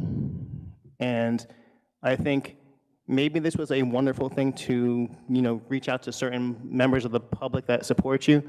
But I think for fair-minded people that look at that, they look at that as just something as unnecessary and cruel, because they come here, they work early hours, and they're here till late night, working every day, including people that are, yes, they're non-union, and you can see them back there working long hours to ensure that we have board meetings that are broadcast to the public. So I will always support public sector employees, and anyone that says, I want to prevent you from having a cost of living increase, I stand against that. I just want to say, it sounds a little bit like a personal attack when we say cruel. I just want to be really careful about how we're being respectful to one another. That's Board Member Whitleler's opinion. And of course, you're free to give your opinion, but I don't think we should be saying that other people's opinions are cruel or not cruel. I think that's a little inappropriate. Thank you. Policy? Did we do FFT yet? You're up. The FFT committee meeting was held on 22nd of May. Everyone was present. I'm not going to read out everyone else. It's almost midnight. We spoke about construction, the long-range facilities plan update. So I just want to differentiate between what we are going through right now, which is the bonded part of the long-range facilities plan that started in 2019. We normally have to update it once every 5 years. So this is the new long-range facilities plan that looks forward. So there'll be an audit done for all the schools, and there'll be a list of all the items put forward. And we need to make sure that we separate out the difference between identification, prioritization, and then funding. We don't, number 2 and number 3, we don't know what's going to happen. Number 1 is going to happen, which is identification. And we're targeting the fall of 2024 for submission to the county. Next up was performing an ADA district audit. It's been a while since we did that, and it's kind of prudent to do it to ensure that we are compliant with all ADA rules and regulations. The cost is about close to $40,000, and the committee felt that maybe spending that money right now is not a great idea, and maybe we can push it down a few months and do it at that point. So that was about the ADA audit. We have a bunch of change orders coming in, and so this is the problem with kind of trying to work in a very, very old school district, school building, sorry. So the CHS gym ceiling, we discovered asbestos, and that's going to be about $400,000 worth of change orders for that. Next up, we spoke about the auditorium. The work is going to start, and the target date for getting the CHS auditorium back online is about December 2024. And we also were looking into the possibility of painting the auditorium while it was closed. We briefly touched on the special education audit, did not go into detail, but obviously, it went into detail in the other committee. We spoke about the forensic audit, and as the president in his address mentioned, we are not going to move forward because the criteria has not been met for a forensic audit. The cost is about $500K, which is pretty prohibitive, but number 1 point is more important than the other one. And the district has had the same auditor for the last 3 business administrators. So it is not like they're coming up with any new procedures right now. We briefly spoke about the baseball boosters and the need to get athletic director a little bit more involved and look at maybe some Title IX issues. And we discussed a bunch of policies. Some of them are coming up first reads. The resolutions coming up today are change orders, awarding the food service management company, custodial bid awards, and donations. In new business, we spoke about placement for intentional integration, which kind of went through some more. Facilities update, that's pretty much it. We closed at 9:15 p.m. Questions? So just a couple things to highlight. I want to mention the ADA audit. This was stemming out of a discussion we had a few months ago at the board, specifically raised because of the CHS elevator outages. And so this has sort of grown from that to making sure that all of our accessibility resources in the district, both physical and programmatic, are being addressed. And I know we have a lot of audits we're doing right now. I recognize maybe approaching an audit fatigue maybe, but this one I think is really important. There are a lot of pieces in our district right now that I think there are accessibility issues. I know a child in my daughter's preschool who can't access at this point any of the playground services except for the one at Montrose. So looking at these is going to be really important, and I'm glad that we are moving forward with that. One other thing we mentioned, we looked at during the FFT meeting was discussing placement and the status of III, and discussing in advance the report shown tonight, the discussion of the status of the Marshall-Bolton pairing, and also how the transfer policy was working so far, and the issues that the district had found that were qualifying as far as the need to provide a transfer.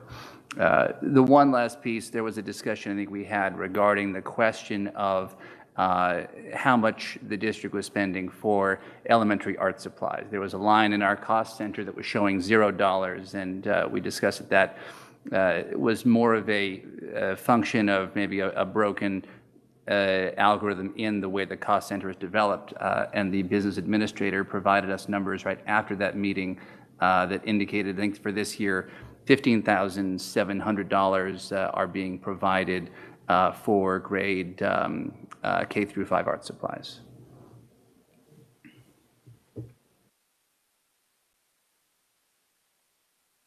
I just have a question for you. So thank you for that information. That's very helpful.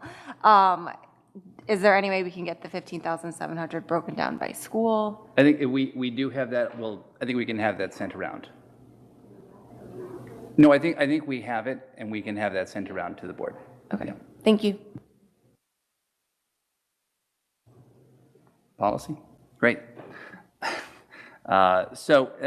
We have 3 policies that are being put forward for second read tonight.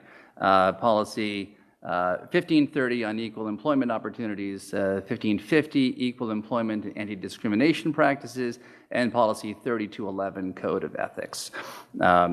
Sometimes we are putting things forward that our district is taking an initiative on and developing.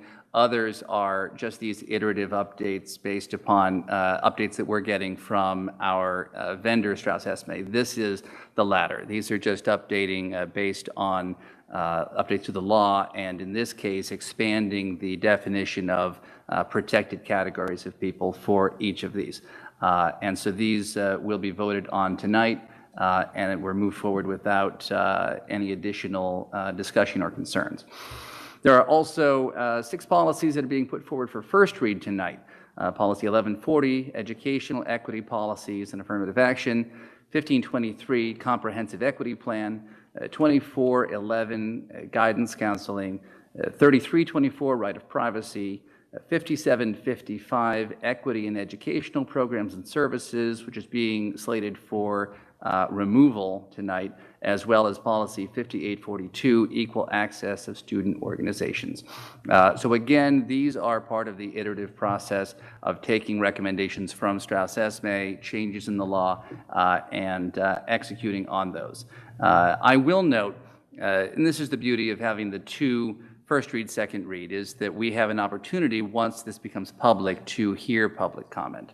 And I have heard at least a couple public comments regarding 5755, which is a policy that states in very clear terms the equity and equality in our education programs spanning across district-wide. And these are pieces that we were planning to abolish because they are duplicative of requirements that are elsewhere in our policy manual. But there's nowhere else where they are contained quite in this way, in sort of a unified statement. So there's been some suggestion that we should consider perhaps keeping this, and whether this is part of a larger movement in the state as far as moving into a conservative versus liberal bent. So I am suggesting tonight that we continue on the first read recommendation to abolish this, but that it come back to policy for consideration of these concerns and whether this should in fact be rescinded, tabled, et cetera, before second read. We also discussed at the policy meeting, among other things, ongoing discussion of our policy 3217 and 4217, articulating what constitutes corporal punishment and restrictions on teachers and staff, which is in front of legal review to make sure that we are appropriately articulating both staff protections and staff prohibitions. We discussed policy and bylaw 131, regarding whether it would be appropriate to institute a requirement that once a policy is passed that would require a new regulation, that regulation be put in place within a set number of days. Currently, there is no timeline for when a regulation is put in place, and we're dealing with a long backlog of regulations. So considering putting, for example, a 120-day requirement in place for adoption of that regulation. There were a few other pieces here that are available to be read in the minutes, but nothing else that's being brought forward for action tonight. Thank you. Any questions? Great. Okay, the CNI committee met on May 15th at 6:30 p.m. All members were in attendance. We started out with a presentation from Kim Bean, the K-8 STEM supervisor, and Katie Costello, one of the district's instructional coaches, and they gave an update on the Eureka math program for K-5. Ms. Bean and Ms. Costello gave us a really in-depth four-year, in-depth overview of the four-year plan for Eureka, which was recently adopted. I did put or Ms. Bodner rather, put the slides from her presentation in the C&I presentation folder so the board can take a deeper look. But basically, year one, they explained how the program was chosen, and year two is where we are now. They talked a lot about the PD structure, how they're reflecting on this year to plot the course forward in terms of teacher and student needs. Year three, next year, will include model classroom visits as part of the PD structure, reviewing data points, supporting the Fergus recommendations, and usage of the Naglieri scores, which they'll have, to best support students who need added challenge. Then year four will build on year three, but will include grade level collaboration for consistency across schools. And as an aside to the Eureka update, since Ms. Bean was there with us, we talked about how the number of math intervention teachers is significantly less than the number of reading intervention teachers. The district teams that they'll continue to look at data to see how best to proceed in future years. We do have Dr. Bean folks coming to our June meeting, so I'm sure we'll talk about that a bit with her. We moved on to the Fergus recommendations. The district provided updates on a few points. They'll continue working with Dr. Fergus. They have been continuing to work with Dr. Fergus, and they are working with Dr. Tellisford to get a Fergus committee meeting on the calendar, if there isn't one already. Dr. Fergus is on board with how the district is approaching the work based on his recommendations. Ms. Wabel is getting ready to update everyone on the accomplishments of this year, and Dr. Fergus will be coming back to work with the board soon. We talked about, regarding the budget, the ARP grant, which has been spoken about a few times already tonight, but basically Ms. Bodner explained how they're able to shift money from this grant into different areas, including technology, summer and fall professional development, supplies for students, and summer school. The bulk of the money will go to summer school costs, but the remainder will offset supply losses in every department. And Ms. Bodner expressed with confidence that every teacher will have the supplies they need. In new business, cell phone and screen time policies were brought by Board Member Callahan. We discussed the use of cell phones in secondary schools and how this is also trickling down into the upper elementary grade levels, and the concerns around the impact on this on student mental health, social emotional development, and of course the academic learning environment. Additional concerns were raised about the degree to which we are using Chromebooks in schools, particularly in the K2 grade band, and those were talked about. We discussed how we can give more education on screen time to elementary students, and then how we can have consistency across secondary levels. We talked about some things that are already happening in schools that have been successful, and Ms. Bodner expressed a desire to build on what teachers are already doing, especially at the secondary level that has been successful regarding cell phones. Parent groups are beginning this outreach as well in the district. Board Member Callahan, in her parent capacity, along with Tuscan parents, Dana Siamkos, Carrie McGee, Diane Davis, Laura Carney, Jesse Kay, and Tuscan PTA President Amanda Sircone and other volunteers formed Team Unscreen. Yesterday, they hosted 2 events at Tuscan featuring Max Stossel, who discussed the impact of social media on children's well-being. And the first presentation was for 3rd through 5th graders. There was a second event that drew 150 parents and caregivers. So this is one example of how the district and community can work together on this effort. And we'll continue to look closely at this and make sure our tech usage policies with respect to both Chromebooks and the cell phones in schools support positive learning environments for our students. Board Member Deval Wilson shared a grant opportunity, the State Climate and Culture Innovation Grant. It's unfortunately closed for this year, but the district committed to considering it for next year. And finally, we discussed the policies that Board Member Meyer mentioned, 2260, which is in review for next month. There are several C&I related policies up for first read tonight. And for second read, we have policy 5610 on suspension. Any questions? I just want to say thank you to Shayna, and I've said this to you privately, but as a chair, whenever you email her to ask to put something on the agenda, she always responds right away, and then as soon as the meeting happens, she's emailing you, here's the answer to your question. The transfer of information is very helpful, and it allows in between meetings for us to get real-time information. So I just appreciate that you do that. Thank you. I will try my best to continue.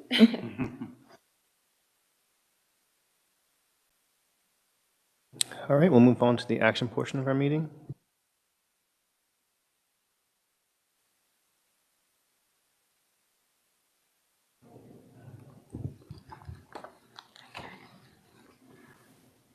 So we're now at the action portion of the meeting. Board members, this evening, I have resolutions 4610 through 4621.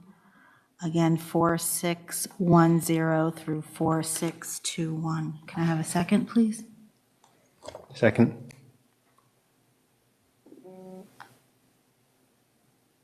It's open for discussion. I'm sorry. Sorry, I missed that. I'd like to sever 4614C. Okay, hold on. The approve attendance and work-related travel and workshop expenses. I'm sorry, just repeat the number again. I'm sorry. 4614C. See, okay. And may I sever 4611E? 4611E.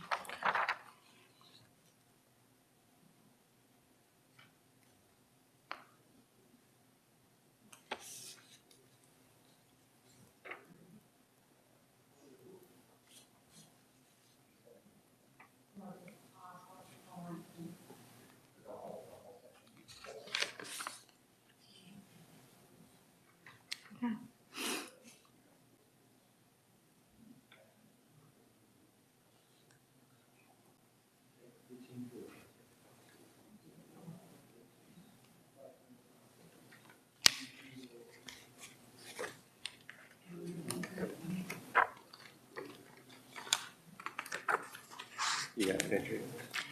It's the whole transfer. Yeah. Yeah. And the C is the conference and travel. Correct. Yeah. And this is.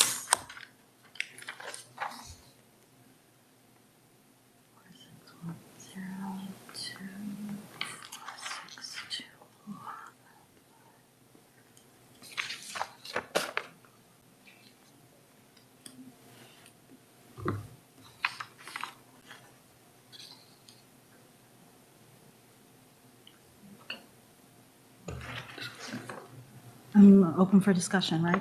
Okay. So this is for all those excluding those? Those each two, line correct, items, yes. okay. I was looking at the policy resolution 4614J, where we are accepting donation from a GoFundMe from Henry Seton for $1,020. And thanks for any donations coming to our school district.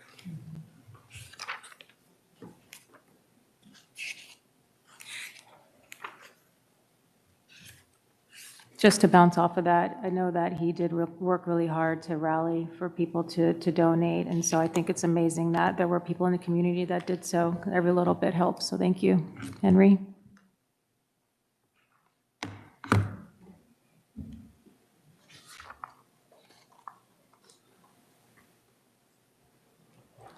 I'll just note for the record that our vote tonight on policy 46, is 4610 part of this vote? Yes.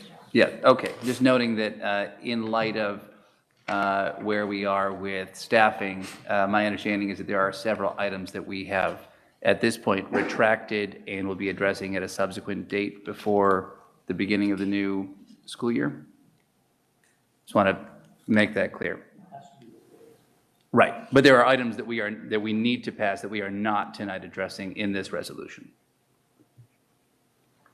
I mean, just to kind of add to that, the positions mainly have to do with some of the responsibilities held by the current BA and some of the responsibilities held by the current Assistant Superintendent of Special Services.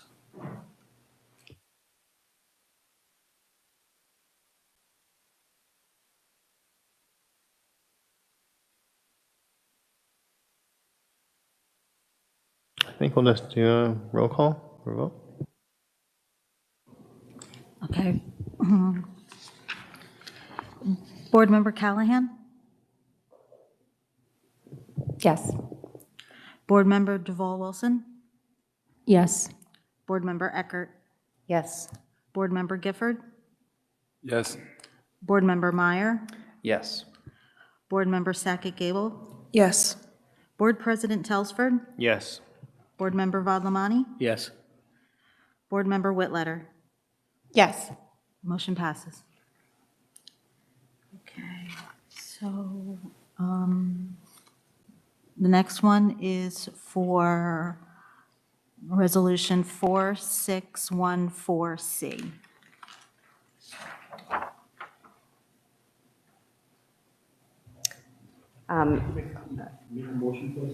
Oh, I'm sorry. Except for discussion, yeah, right? Except for discussion, right? Okay. Board Member Eckert? Yeah, I just wanted to make note, a couple weeks ago, I made a hard decision to vote against the budget, not because I didn't agree with specific budget lines, but about the process and the lack of information, the lack of transparency and communication.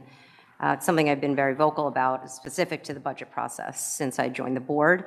Regarding this specific resolution, we were just given new information last night that these will be funded via the ARP funds, but the board does not have the complete picture of how the $900K will be spent. So at this time, my vote will reflect that I unfortunately can't support it until I have all the information I need to make that decision.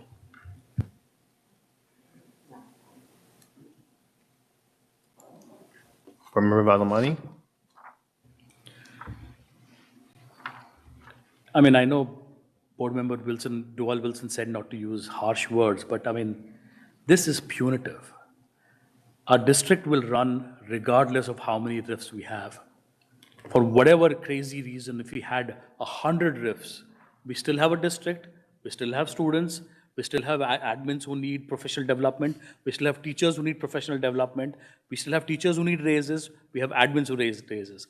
This is being silly by saying that, oh, because we've had a hole and we passed a balanced budget, now we are not going to allow some people to go and get professional development. And all of this directly impacts student outcomes. So I don't see how anyone can be against something that's helping teachers and admins go and get better at their work. Board Member Whitletter? So I think being asked to vote on this tonight, we are being asked to vote on something without having complete and full information. If we're using ARP funds, we have 1.4 million that has to get spent by September. It sounds like we have 900,000 left.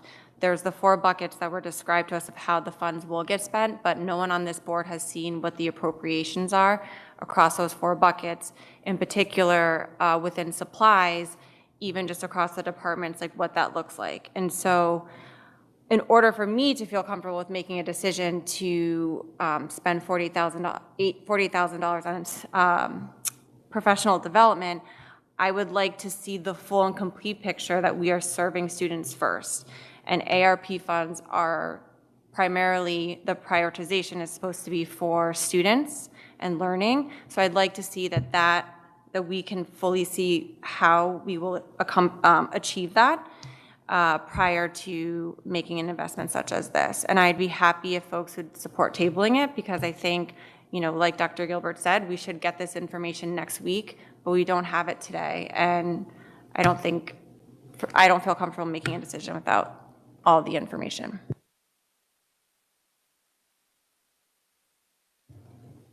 There's two things I just want to add. I think, Board President Telesford was in the meeting. This is absolutely not about supporting professional development. If any board members that have been working with me, and especially on personnel, that's absolutely an incorrect statement. But I just want to say I would actually support tabling it.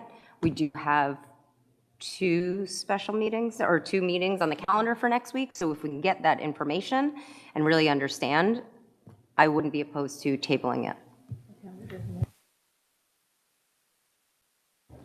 I mean, the reason why we are here is because we've been elected and by people to do their job as quickly, as efficiently, and make some tough choices. You never, ever have full information. If you had full, perfect information, it's easy. Of course, I can make any decision. That's not the point. The point is, this is not the level that the board gets into. The whole question here is, do we trust the superintendent to allocate money well? The problem is, you're saying no. I mean, that's a different problem. So I think that waiting and getting more information adds nothing to it. We vote right now, and we just voted straight. Board Member Meyer?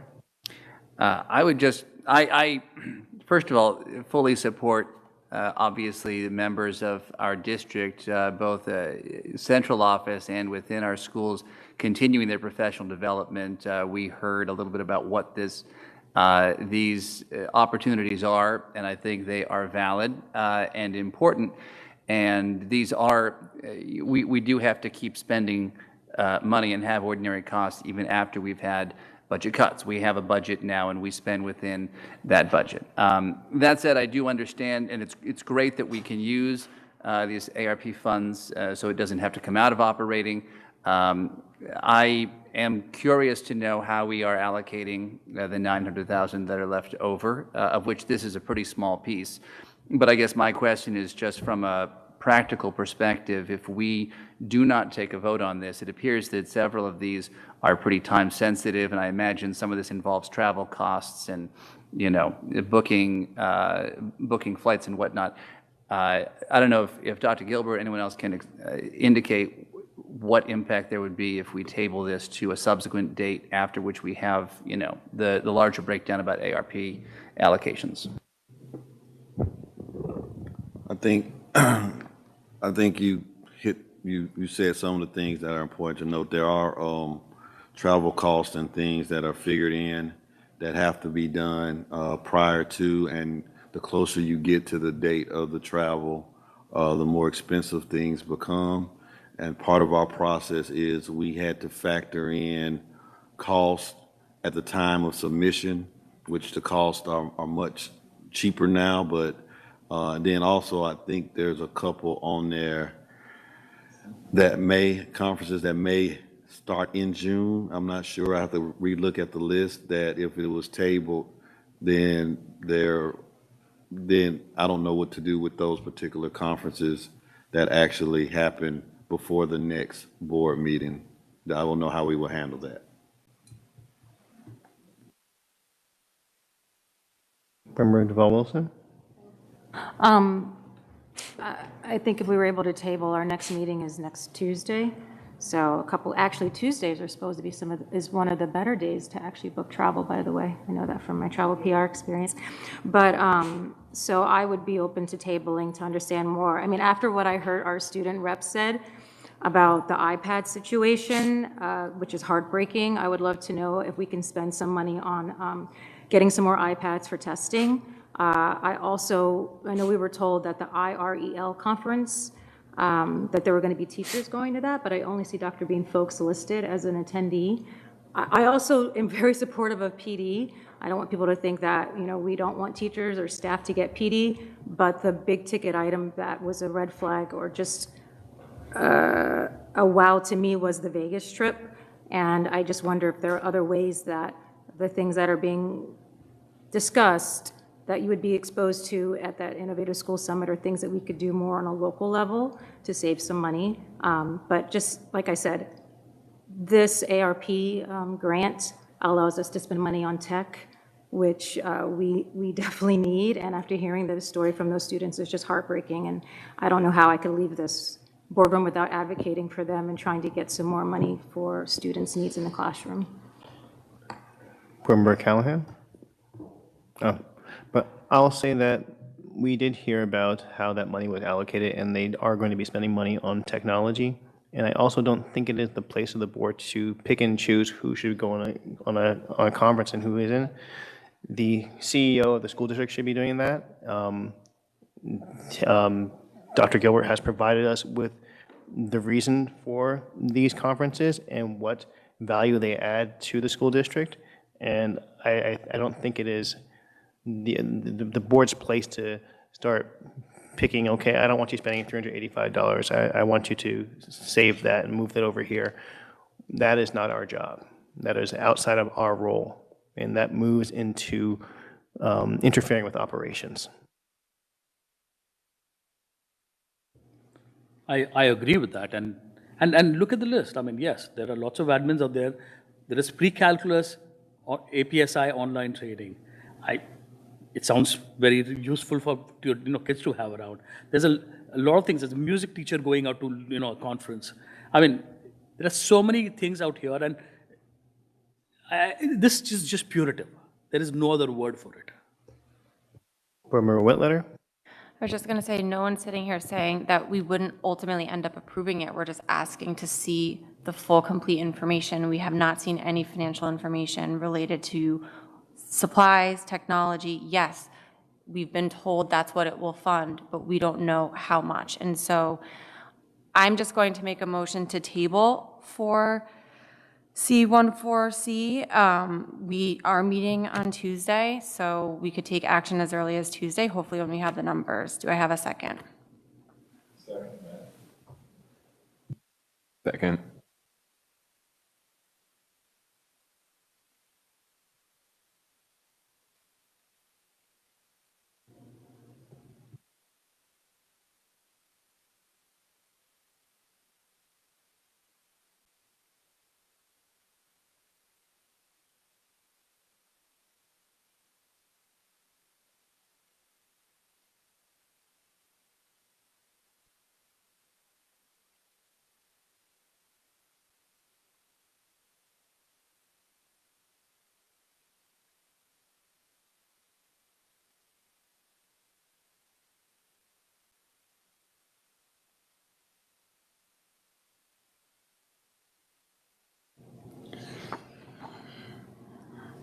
This is to table 4614C.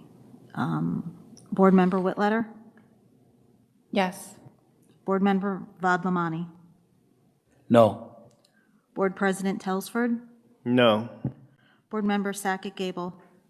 No. Board Member Meyer? No.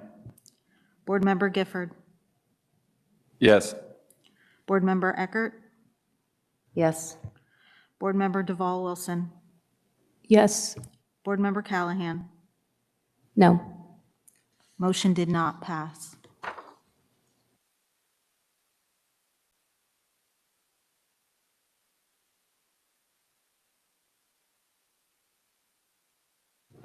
Is there any more discussion? So we're going to do vote. Okay. All right. So now this is for the vote for 4614C. Let me move over here.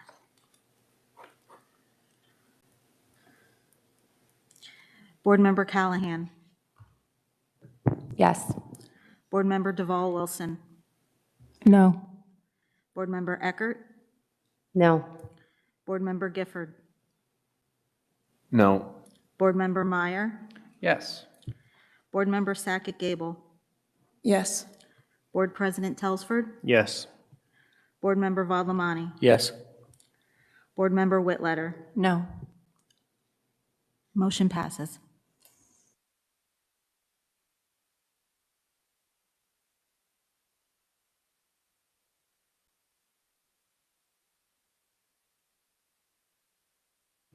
Okay, so now we are motion for 4611E, which is the second sever.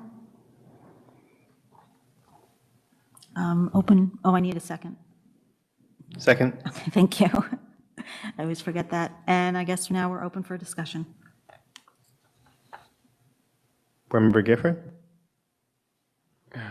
You know, I, like Board Member Eckert, you know, I have been critical of the administration. I voted against the budget, but, you know, I do have to say, after hearing the superintendent and some of his people talk about the process and, you know, just trying to do the best with the pieces that they have right now, I do believe that they really did try to get, you know, the best. They moved some good teachers around, and I know that's painful, but they have confidence in those teachers that they're going to be beneficial to that school. And you know, hearing your story today, and I know, you know, you're not happy hearing this, but I really do feel the staff tried here. And, you know, I wouldn't be voting in good faith if I voted against it. So I really do feel the administration tried in this instance. So I am sorry, but I am going to support it.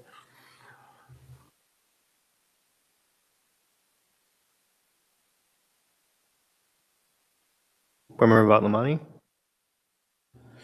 I mean, not to be super critical about people who plan to vote against it, but it's almost 1 year to the date when something similar was done, and we accidentally fired 2 teachers when we said no to transfers. Exactly 1 year back. There were 2 Spanish teachers from middle school who did not have a job there and had to move, or I forget from which school, they had to be transferred somewhere else, and the board voted no. And then suddenly we discovered that, oh, they don't have a job anymore. And then we retook the vote and we voted yes. So getting involved in these situations is not the board's job. Let the administration do what they do best. And we've expressed some people have expressed displeasure, that's fine. Some people have expressed support, that's fine. Just vote yes and let them do their job. Don't micromanage. Well, first of all, it's not your job to do it. And secondly, even if you thought it was your job to do it, stop micromanaging. This is not the level we need to be at. Board Member Meyer? Thank you. So in taking this vote, obviously there is most of the things on here we can't really discuss in detail because they're all personnel actions. I am going to echo the sentiments of my colleague, Board Member Gifford. We did have the opportunity to hear from the administration and to talk through all of the pieces of this really difficult process post-RIF of having to shift people around so that we were covering all the positions that were open and making sure that people were where it made the most sense for them to be. I've also had the chance to read all of the emails that we've gotten, emails from teachers advocating for their fellow teachers, emails from parents and from students. And, you know, it's maybe no one wants to hear the silver lining of actions like this, but it is remarkable every time we have an email from someone worried about what's happening to a teacher, the staff member who they have worked with, who has touched their kids in such a remarkable way. It is testament to how incredible every one of our teachers are. And I think, you know, just absent anything else, it is important that you know how many people have reached out and have talked about the incredible ways that you have touched their kids and their families. And it is my hope and expectation that even though it is not the desire of the individuals who have shown up or the desires of the people who have spoken out in support of them, that the incredible talents you have are going to continue to serve our students and our community. And so I will be voting to allow the administration to continue with these reassignments, understanding that these are all really difficult conversations that we have as part of this much larger difficult process and decisions that we didn't want to have to make, but finding the best path forward.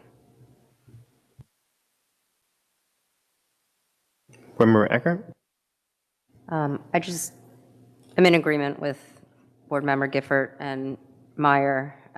Quite honestly, it's past midnight, and so I am not just, you pretty much captured a lot of what I was going to say.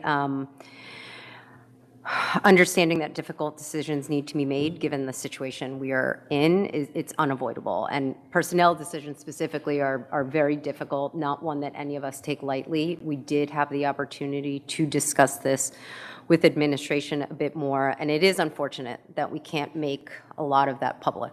It's actually one of, as committee chair, it's actually one of the hardest, one of the hardest things about the role. That's all I'm going to say. I think that, I don't want anyone to take lightly that we did not have those discussions. It unfortunately had to happen behind closed doors. And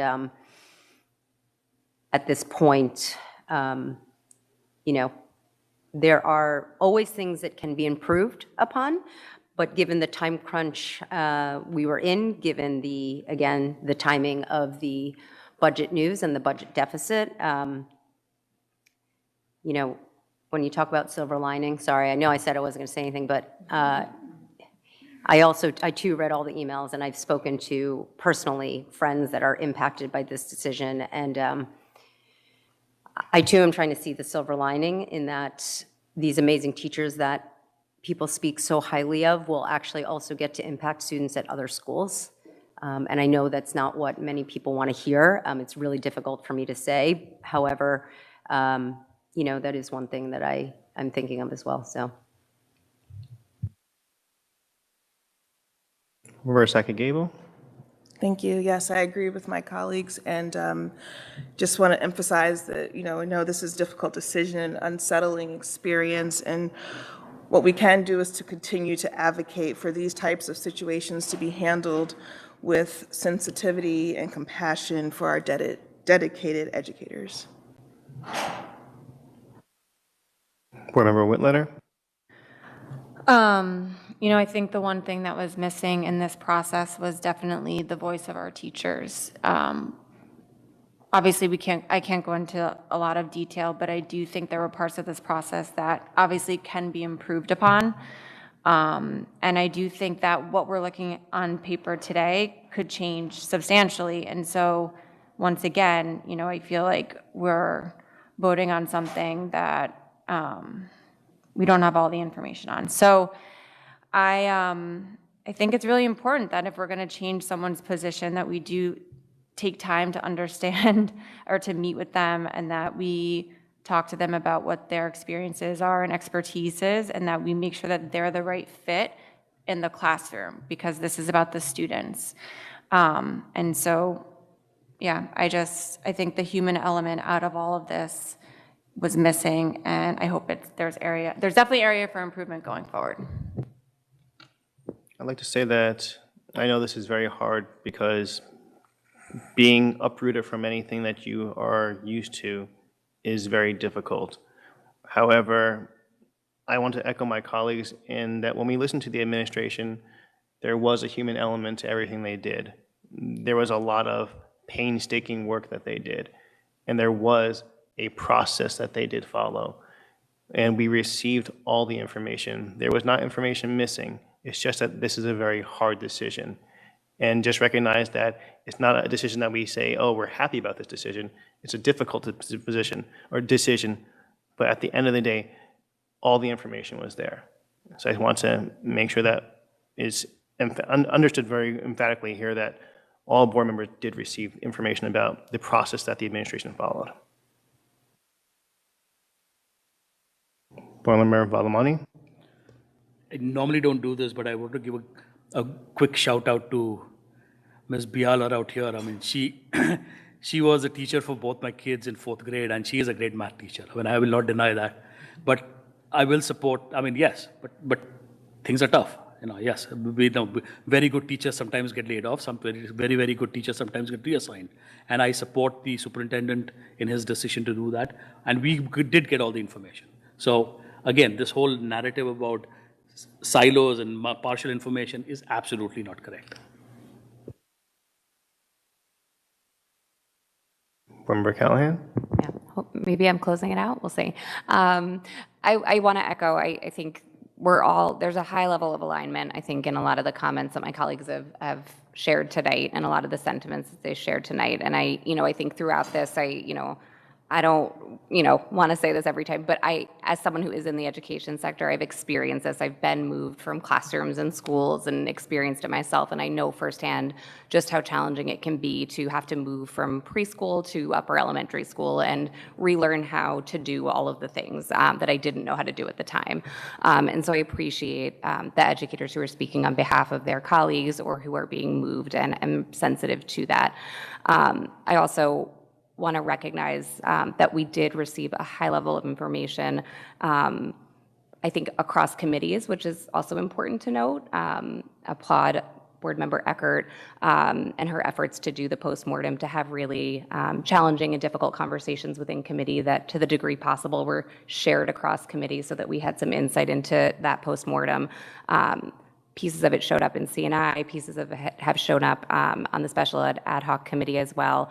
And I think we've tried, as Board Member Whitletter pointed out earlier, Board Member Sackett-Gable is a great example of how that information does get shared across committee. And I think we've all really committed to those sharing notes, having side conversations, making sure things get socialized at a high level. And I think the administration has, to the degree possible, with the sensitivity of the nature of the discussions that we're having, also shared as much process as they can. And I want to commend them for managing what is just a really brutal situation with, I do believe, a lot of care and compassion. And certainly in the areas where growth is possible, that is something we've also discussed, how to improve this moving forward should we ever face a situation like this again. So thank you for your advocacy and coming out tonight. I deeply appreciate it. Thank you. All right, roll call or vote.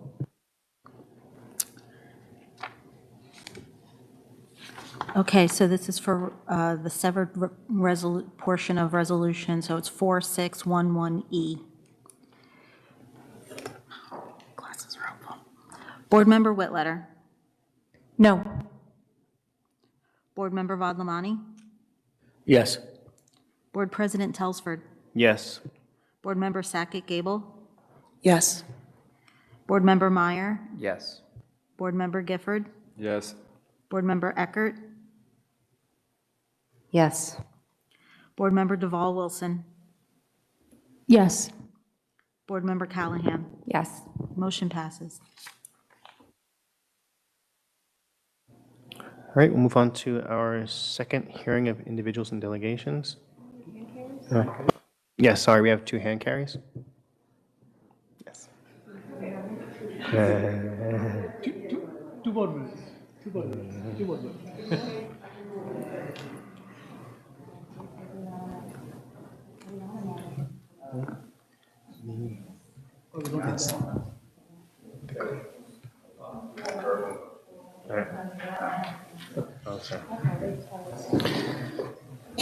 So we discussed the grievances in executive session. So there were 2 grievances.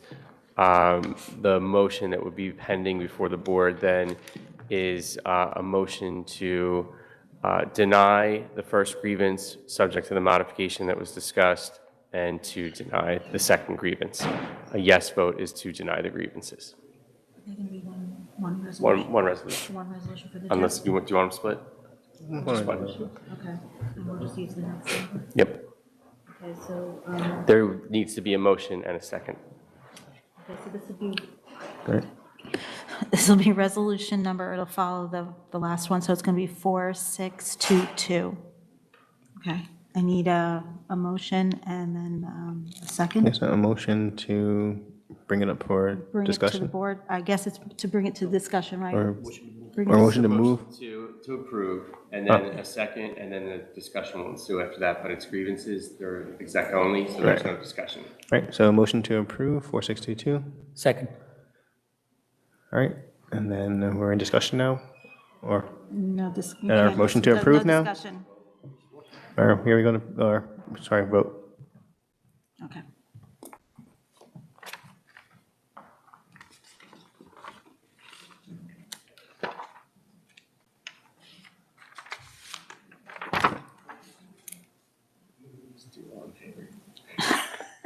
do that here. I'm not going down that road. Can I say one thing quickly? Not having to do with the substance. Into session? No?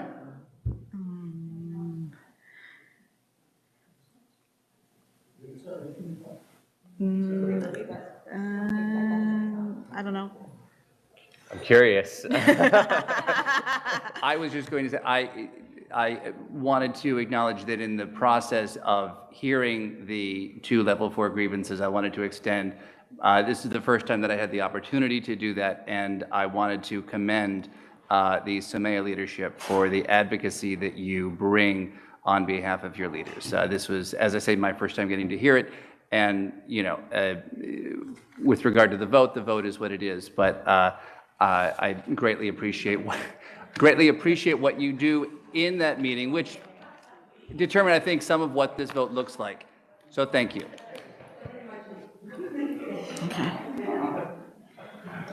Okay, now I'm good. Okay. All right, Board Member Callahan. Yes. Yes, okay. Board Member Deval Wilson. Yes. Board Member Eckert. Yes. Board Member Gifford. Yes. Board Member Meyer. Yes. Board Member Sackett Gable. Yes. Board President Telsford. Yes. Board Member Vadlamani. Yes. Board Member Whitletter. Yes. Motion passes. All right. Now I have our second, now we have our second hearing of individuals and delegations.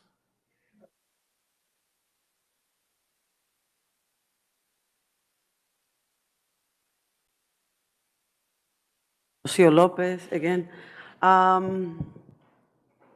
So I heard you right now talking about the transfer of the teachers, and I think I didn't make myself clear the other time. I know you have the prerogative to do that, and I know that maybe what the administration chose were well thought, but again, the humanity that I was talking about, it wasn't about you guys talking to yourselves. I was about you guys talking to my members.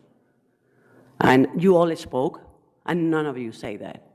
Like, I'm sorry, we didn't do the process appropriately. Like, I get the other part, but none of you say, I'm sorry that the teachers didn't have the opportunity to talk to administration about that. Well, actually, you said it. Sorry, Caitlin. So that's the part that I was talking about. Again, I understand making decisions is not easy. I understand that there were positions cut. Most of them, I got to remind you, 25 Somea positions. And I want to say something else. I have never said that administration should not get raises, like central office, because I just got accused of that, which, as a union labor president, I want everybody to make money. Everyone. I want everybody to get paid by their jobs. But I also know that Somea is frozen right now, right? We're negotiating. So the timing, I think, maybe if you would have passed it 2 weeks later, it would have been better. I think that was what killed everybody in the community, seeing some raises for one and nothing for others, and the cuts, everything, the timing, I think it wasn't well thought among all of you. As an advice, this I tell you as an advice. Some people maybe felt it as a slap in the face. For me, personally, I'm gonna tell you the truth. I know how things work, so I saw it as, it happened, it happened. And the last thing I wanna say, I'm tired of certain people bullying Ms. Whitletter. I'm tired of seeing that since she voted and she put the vote for Dr. Taylor out. She's been bullied over and over and over, called names. If she says we're not being humane, they change the language. And I want to say something because I heard something and I am a teacher. I cannot take this anymore. And I want to read this. Cruel, extremely unkind and unpleasant, and causing pain to people or animals intentionally. I feel that that was really, really, really bad. We need to learn from each other. Enough already. This woman took Taylor, and you all see what Taylor did to the district. Look at the money. Look at how everything was. Dr. Gilbert, you know how you found everything. So please, enough mistreating the same person, punitive, saying that she's doing things. Enough already. We're educators. For God's sake, the people that sits there, I'm an educator. Please, please, please. Enough, Thank you. please. Thank you.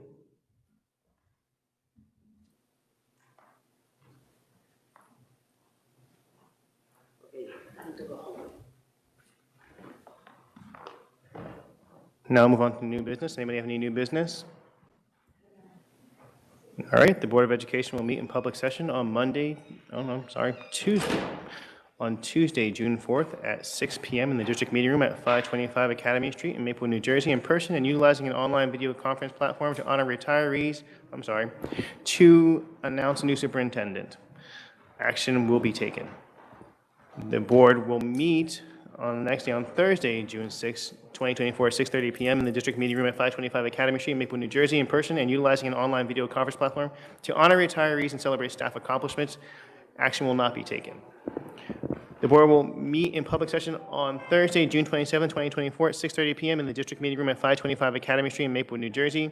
Immediately following the opening of public session, the board will move to go into a closed session in the superintendent's office at 525 Academy Street in Maplewood, New Jersey, as well as using an online video conference platform to discuss personnel matters within the attorney-client privilege, legal negotiations, and other matters that may arise and require discussion to be announced at a later date. Immediately following the closed session, the Board of Education will meet in the public session, estimated to be at 7:30 p.m. in the district meeting room at 525 Academy Street in Maplewood, New Jersey, in person, utilizing an online video conference platform, which will include hearing of individuals. The community can view the meeting by following the steps which will be listed on the agenda. If there are members of the community who would like to attend the meeting in person, please note that masks and social distancing are optional in accordance with the guidance received from the local DOH and CDC. Action will be taken. With that, I'd like to make a motion to adjourn. Thank you, Board Member Callahan. All in favor? All right, we're adjourned here at 12:37 a.m.